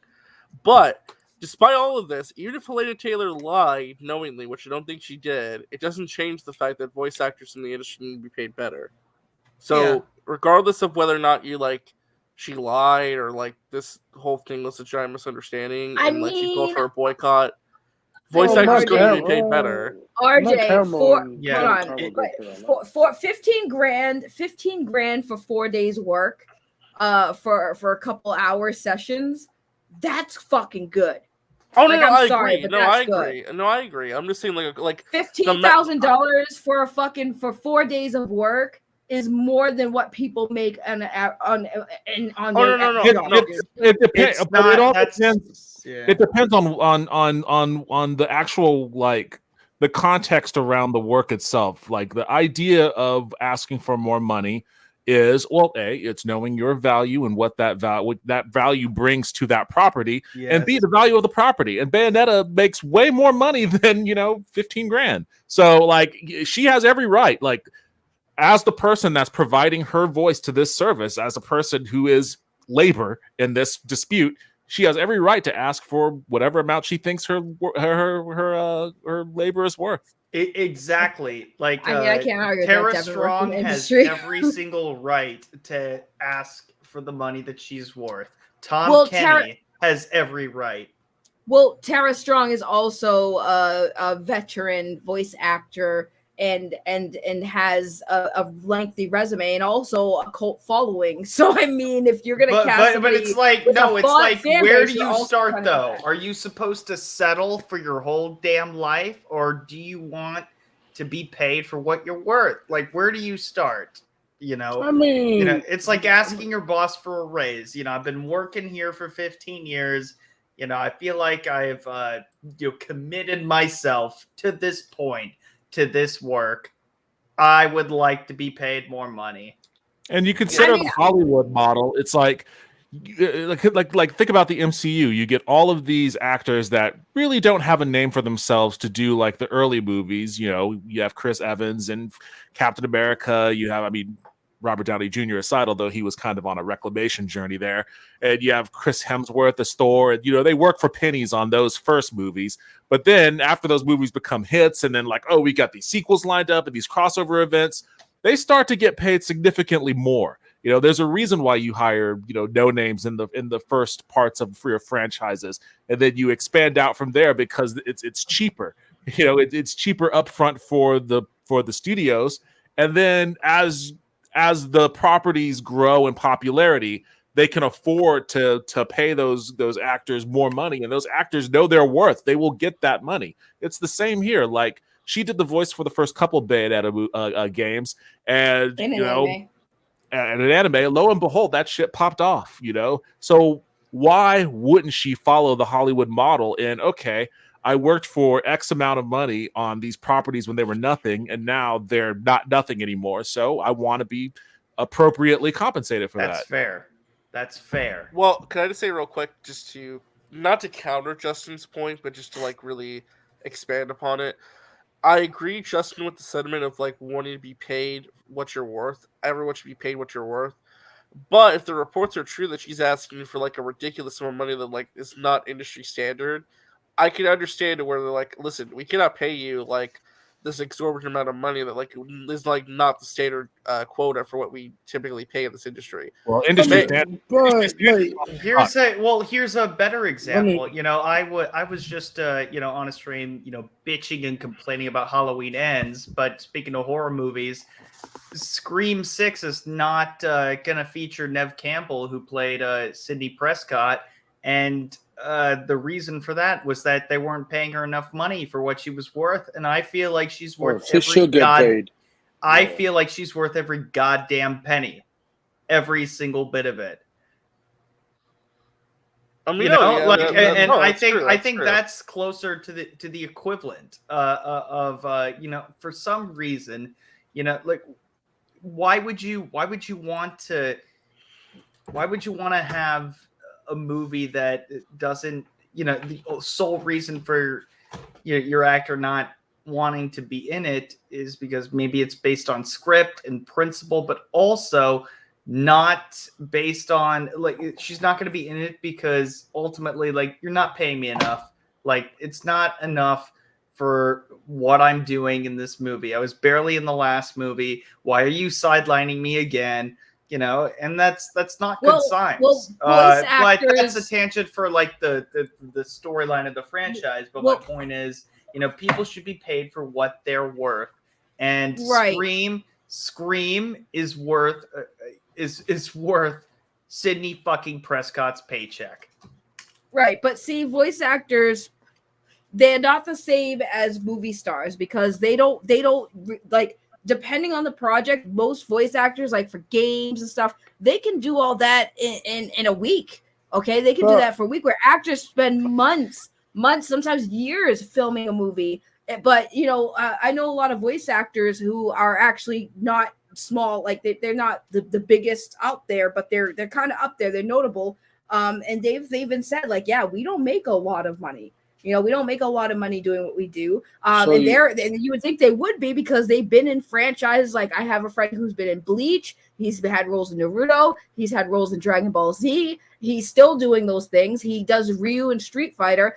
I talked about this before, where his role in Street Fighter landed him a role to reprise it as Ryu in Wreck-It Ralph. And that was a big highlight for him. And, you know, then he would do, you know, live action side work. He had side gigs on Pirates of the Caribbean and stuff. So, I mean, like, voice actors alone, they don't make a lot of money unless they're actively working. And that's the big difference between them and movie stars. And this is the point that I made in the DM group earlier about the notion of residuals. And I was supposed to actually talk with my buddy Justin tonight. We're going to talk on Thursday instead. Wait, we are? No. my IRL friend, also named Justin. Oh, okay. I figured that was the case. I decided to make the joke. Okay. But he does movies. He does a music and sound design and stuff for movies and television, and he gets residuals for his work. And residuals for him are incredibly important. Like he still gets cut checks for songs that he did that plays in like TV shows like Cold Cases at CSI when they run on syndication. And like there'll be times when like because he's freelance, you know, the work is never consistent. It's never steady. Like there'll be times when he has a great amount of work and like, holy shit, like he's working around the clock to get this out. He's getting paid well. And then there are great moments of like drought where he's like, am I gonna have work, in the next couple months? Like this is very concerning for me. He starts applying to normal 9-to-5 office jobs because he doesn't quite know what's going on with the freelance side of his work.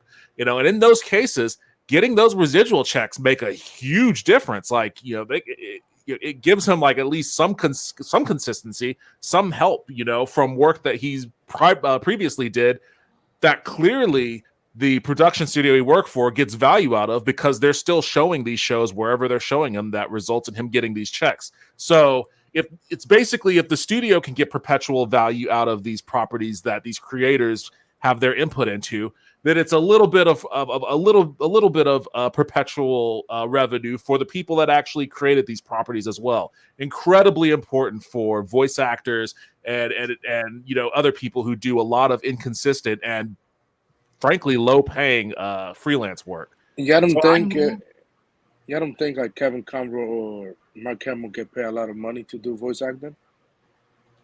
What? Is that a real question? So I would say Kevin Conroy probably doesn't get residuals. I mean, I don't know his situation, but I mean, I would imagine that Kevin Conroy would be doing very well because he's still doing his voice work as far as like Batman roles. He still has done a lot of them, and he does con appearances too. So I mean, I think that he does pretty well considering he's basically the OG cartoon version Batman, like from the 90s. So I would assume he makes a decent amount. I don't understand the question. You're saying he's not getting residuals. Look at this, RJ. This match. I don't know if he is. He could be. That's cool. I added a question to the Look at that. That's cool. Cool. Also, keep in mind that wait, is that him as Black Panther? Yeah, because he was Killmonger. No, Killmonger. Sorry, I don't know. By the way, did Wakanda Forever come out yet? It's coming out in a few next weeks. month. Oh, okay. Oh, God damn it. My dogs are freaking out. God damn it. Take them out. My dog doesn't bark. And to answer your earlier question, not Lucky Day, I don't have an Amico theory. I have no idea. I saw Max was doing a stream earlier, either today or yesterday, talking about Amico stuff, but I don't know what's going on with it. I don't know if there's anything like that. Like I literally clocked out on Amico stuff months ago, so I don't have any kind of theory other than I know what you're talking about. He's baiting. Just definitely he's baiting. I mean, I don't know. I mean, the only reason why I'm answering is because I did see Max doing an Amico stream, and I was like, "Is there new news? Did something new come out?" Or? They sent out test units to certain YouTubers that have been supportive of the Amico. So there's test units out. Okay. Yeah. So you don't get one? You don't get one, Savvy? That's crazy. I did not get one. Well, I mean, I didn't ask for one, and I kind of fell off the Amico. Not the Amico bit. I still hope it comes out, but like I haven't talked about it in a while. So. And I'm also not friends with like the pro Amico people like I used to be. So check in on them, make sure they're okay. Yeah, Max is AFK. Did anybody I got actually blurred. see? I'm the blur now. The blur melons. I think we have to end the show though, because you want to end it. Yeah, we do. But I have a quick question. Did anybody see Halloween Ends on the panel? No, not yet. This weekend, hopefully. Not okay. I don't do horror movies. Okay. All I have to say is, watch it on Peacock. Don't go to the theater. Oh, I was already planning on that. Don't worry. Okay. I was going to say, but whatever. Oh, it doesn't matter. I read the synopsis. Wait, did you see it? I have to pay for Peacock? Peacock is free. Oh no, Peacock's free. Okay. But to watch movies like Halloween Ends, yes, you have to pay the premium price. Okay. Yeah. I mean, it's cheap. It's $6. Yeah, so $6 is a lot to some people. It's not. Yeah, it's better than paying $20 for a ticket. And I'm saying, if you're a big Halloween fan, don't do it. I love how saggy that's who. RJ, so you care about $6? listen. Some people Bro, can't. you could trade in one of your games, dude. Trade in one of your games to GameStop and get Staggy. What I'm saying Degrassi is, like, disagrees with me. Yeah, Degrassi told me to go to the theater. I don't know, man. I like the theater I don't going know what experience. movie you saw, but we clearly disagree, and I don't know if you're being a troll or I just mean, being contrarian. listen. But I have a whole, He's not a troll, page. No, he's not a I have troll. multiple pages of notes of how terrible this movie is. Well, listen, I read the synopsis and I think it was an interesting concept. And I think that the story, I think the way it ended, I'm not going to spoil anything, but I think the way it ended was kind of like a poetic justice to me. So, I mean, hey, I'm not a huge horror watch film. it. Watch it yourself. And I don't watch do it horror within movies. the I don't do context of the gore. trilogy. But if you haven't seen it, like, why are we talking about this then? I shouldn't have Because even brought I it don't up. watch horror films, but I will read up on them because of the story. I don't like the gore and the scary shit, but I like the stories. I will read the stories. There's not that much gore, and it's not that great. It's Bro, I saw a clip where friggin' Michael's bashing someone's head on the friggin' thing and then cuts their friggin' tongue off. Like, and they show that shit. Like, I saw the scene. I'm like, ugh, I can't watch this. You think that was Michael? Well, don't. You're starting to hint at spoilers here. Yeah, That's the only thing I I'll didn't say. finish. That's I why didn't was finish it mad. yet. I didn't finish it yet. Wait, you haven't finished it, Max? I started it. I didn't get to finish it. I watched the first 20 minutes, and we had then something happened. Then stop. Wait, It's so your only girl gonna get finished? better, or worse, depending on how you like it. But I don't know. I didn't finish with my wife. We were watching. Oh my By the god, way, crazy. You didn't what? I You didn't didn't finish with your wife? Oh my god. Oh. I Watch it didn't with my finish wife. with my wife. I didn't finish Yeah. with my wife. We only got 20 minutes in, and then I was like, done. You know, he tried for 20 minutes. He tried getting it up. I tried He's like, 20. nah, it's just too much. I tried 20 minutes, and then, I didn't finish. Bro, you And I weak. gave then. up. You weak. Yeah, he You has weak. that weak game. Okay. I'm trying to paint a picture from my potential sponsor. I good night, everybody. Should we do the mailbag, or should I leave it for tomorrow? Tomorrow. We said 3 hours. Mailbag. I added 3 hours the in. question. 3 hours Tomorrow. I added the question. Go for it. Right? All right. Tomorrow. Hold on. Tomorrow. All right. There's not that many. Only one, CJH. God damn it. It went to 14. Yeah, bro. Tomorrow is much better, bro. Go Tomorrow. for it. Oh, no. 14 questions. I can't do Yeah, 14. that's a lot of questions. I mean, I got to go in a little bit anyway. Tomorrow. All right. Mailbag's CJH, not you for can, you, RJ. tomorrow That's we'll double bag it tomorrow. We'll do 2 bags. Double bag. Double bag it. Why not just have one? Why not just have one member's bag and just don't worry about it? Don't try to do double. God. I'll do a Double tomorrow. bag it. Double bag it. Double bag. Zaggy, where can finish. people find you where you're not blurred out? Not only fans, Ooh. that's for sure. You see everything there. What? So Wait, you what are you What? confirming, RJ? RJ has been RJ's going around confirmed. saying that he's got his free only cans. Only cans? Only cans? Only fans account. Only cans. Only cans. Hey, that would be a good site. Only cans. Oh my god. I'm gonna make it. I didn't mean to say it like only fans. Only cans. Wait, so does RJ get it for free? That's what he's been. No, he he's doesn't. been He boasting. doesn't. Yes. Well, she did say I was going to give it to one content creator or something for free, and we don't know who it is. And RJ claimed it. I gave a 7-day trial in my chat, and people claimed it. It wasn't RJ. Okay. Yeah, I only gave up 2. Where's my 7-day trial? I never got it. You got to pay for it, Justin. Why do I Don't have you to want pay to? for it? Don't you want to support the melons? It's Saggy Melons? trial. It's trial. Let me get the trial. I'm fine. No. RJ does not have a free subscription. Oh. Debunked. Okay, it's okay. Debunked. She's You know what? embarrassed. I it's give fine. Devin a year before I give you 7 days. Okay. Oh. Shit. Thought we were That's Oh, wait a okay. second. She's clearly embarrassed. That's fine. Devin's like, all right. Hey, that sounds like great value. Rhea Why not? subscribed? Okay. Yeah. So can you explain what you do there though?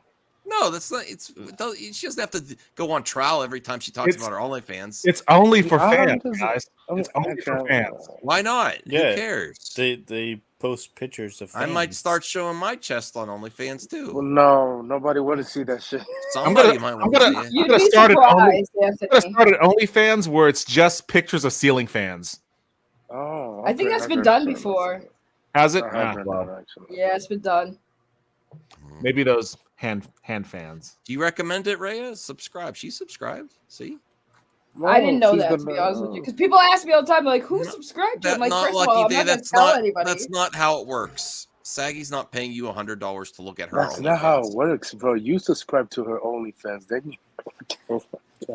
Critical feedback. Are you an expert on OnlyFans? Not critical feedback. Are you taking you? Yeah. I get critical feedback anyways. I get people who say, "Hey, you should do this and do that," and I'm trying. It's hard when you're taking a picture by We yourself. should do some of the mailbag. You do some no, of no, the no, mailbag. no. CJ, I promise No, tomorrow. We'll do it tomorrow. Daniel Martin, I would recommend discount codes to get drive up subscribers. I can people do that done actually. Yeah. What's the I'll discount do like code a say? Halloween. I don't know. I didn't make one. Hey, you know what? Can I have a MME discount code that I could provide to my viewers? Wait, what? No, that I could promote your, Sure, Max. When you subscribe to put in this discount. You know how people do that for like a podcast discount code? Yeah. MME discount code for I don't know. Never mind. I'm not allowed. My wife's like, nope. Grossi dropped a scoop. But that's for all OnlyFans. I'm not allowed. Grossi dropped a scoop in your chat. What? They're doing a A True poop in- Lies he's- show on CBS. Oh, He that dropped shit is a poop in the garbage. chat. Why did he drop a poop in the chat? Well, he works in the industry. Oh, it's a he? What? Oh my. Shut up, dogs. Hey, I have Charlie, shut up. Max, I have a question. Will you ever do a stream where like you don't even host, it's just Callie hosting? No. That'd be great. Only dogs? Yeah. Only dog. Honestly, I like that. no, I like no that. joke. Like OnlyFans, you should do but like a just for stream dogs. where That'd it's be just great. Callie outside. Just Callie outside. You just put the camera there and see what happens. It's like just be here- barking. Yeah, like here are my bitches. Here are my bitches. All right. Oh, shit. Also, when Well- are we gonna get the crossover stream between Baby and Callie? Oh, my wife's coming down. All right. What? send in. Am I in trouble again? Oh, we're about to do some yelling. I will take the garbage out. I won't forget. Wow. Bro, you don't Max take has out the been so garbage? busy streaming talking about some dumb movies and the really easy. I forgot to take the garbage out last week because it was. It's not what do they? Who not cares? Who Columbus cares? Day. Who cares? Just take it out. It's Indigenous Peoples Day or something that is now politically correct, and they usually do a next day after a holiday. So I was waiting, but they actually did it the day they're Who supposed cares? to. Just take it out. Well, I got to end the stream first. Bro, how you don't take out your house stinks? No, Who cares if there's some I national did holiday? take it out Like, into the garbage outside, but then the garbage cans outside are pretty full. I can't forget again. Yeah. So leave it in the street. yeah, No, yeah, you don't leave leave it it in right the next street. to it. Leave Had it raccoons right and next stuff to in it. it, They'll though. pick it up. Wait, Max, you have raccoons that live with you? Oh Lord. Raccoons What? could. There's like a little wooded area that I've had raccoons before.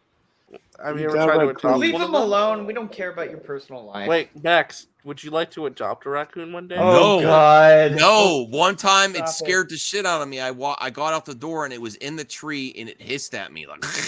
Raccoons don't give a fuck. You better be careful Yeah, around those right. guys. It was a crazy Dude, looking raccoon. dude, It wasn't like- cute. It wasn't cute like Rocket. Have you seen baby raccoons? Baby They're So raccoons cute. are cute. They're so Yeah. fucking cute. But I a wild named one raccoon is Sly. pretty It was My cool. friend shot one Like the other Cooper. day. Oh, dude. What's that, Anthony? Nothing. Oh, Yeah, look at this. Why would you not want to adopt this? That's cute. That's not what was gonna. Look at the baby raccoon. Yeah, that's cute. Bro, I'd rather shoot that shit. No Yeah, they don't disrespect. play when I didn't leave my. I was ready to go to the store or something. I did not leave the house because it was in my tree. Is this what you saw in the tree? No, it's a full-grown raccoon. See, look at that. You could feed it a bottle. That'll be your friend. All right, I'm trying to end the stream here, everyone. I appreciate you being here. It's going on. This is what Cali actually It's looks like. It's 1:30. If you want to see me I gotta take bitch the about trash out. Halloween ends tomorrow, 10 p.m. Eastern, boom. On my I'm channel. starting an anime review show this week, so that should be fun. All right, anyone else have anything to plug? Yes, plug away. I don't have a website anymore, so. See, look at the baby raccoons living in the tree. All right, come on, we gotta end this. But I have. All right. Good night, everybody. I have this new thing This called. was Make it a CJH discount code. Hold on. Entertainment. Let me get a discount code. Oh, you are? Okay, cool. You hear that, everyone?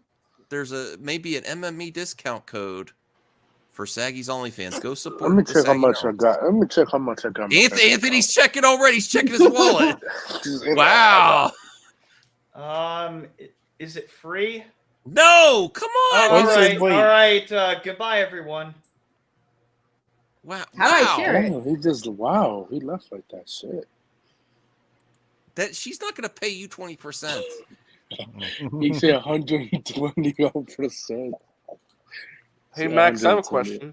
Yes. Would you ever adopt a baby kangaroo? No. My grandma has one. Yeah. Why wouldn't you want a baby kangaroo? Your grandma has a kangaroo? And back where I'm from, yes. Oh, okay. Yeah, that makes sense. Where exactly are you from? I'm Dominican. Oh, okay. Kelly, Kangaroos what do you live. win? Kelly. What else? Callie Well, got into the you have to trash get again. Callie got into the trash again. Max's marriage is falling apart because he can't stop talking about Black Adam. Thanks, Devin. I really appreciate it. The movie that is 55 Rotten Tomato. Oh, it went up to 55. It went back up to 55, yeah. I'm Maybe hyped it'll for go this up, news. maybe it'll go back up to 60. Slowly but surely, it will end up fresh. Are we waiting on a discount code? Are you just joking? She's putting it in the chat. That's what she said. Are we actually waiting I'm for a working on discount it. code? Yeah, I'm working on it. Give me a second. Oh, okay. Okay. Bro, I came here in New York when I was a kid. So, Maybe I'll justify it to my wife. I'm like, but it's a discount. Look at this Saving new, money. No, just kidding. this new logo. Good job, CJH. I can't even see it. Oh, there you go. It looks nice, actually. It looks really nice. The only thing I would say... I'm trying to figure out how to do this. Wait, Hold what on. were you gonna say, RJ? The only thing I would say is that maybe the J should be a little more pronounced, because I feel like it blends a little too much. It could look like an S to some people. Yeah, a lot of people have said that. But Okay, I'm just there we like, go. it's really good. Oh wait, He's doing good. He's going to be on my stream on Thursday. There is a 10% off for the first month for new subscribers. Oh wow! Discode code trick or Only treat 10 discount. people can claim. 10 gonna people. put it in the If you're Saggy Melon's curious of her OnlyFans, here it is. Woo! subscribe. Only 10 people. The first 10 that come. Yep. All right. Limited offer. 10%. You hear that, Anthony? He's busy signing up. Yes, he's No, relax. Daniel Martin. See, come on. You know. Are you happy with your experience on OnlyFans, Saggy? Yeah, it's been fun. Okay, cool. You make a lot. Oh, look at this. Pay the full price, you cheapskates. No, my 10% off. Hey, listen, if they like it, then there you go. They'll stick around for when it's full price a month. Only if you're the first 10 to come. Okay. There you go. That she didn't have to do that. Thanks, Shaggy. That's we have an MME exclusive. Now that's all. Everyone could do that everywhere else, but this is where it happened. She gave a discount code. So there you go.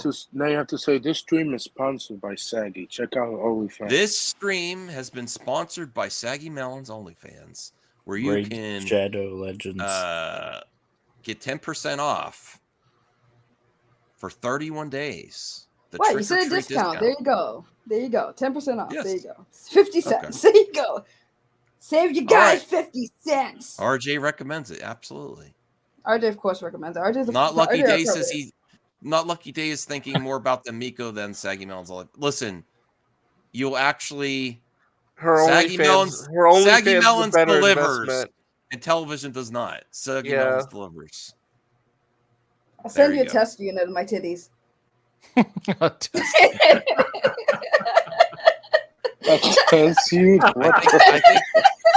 I think we'll end on that. There you go. Have a good night, everyone.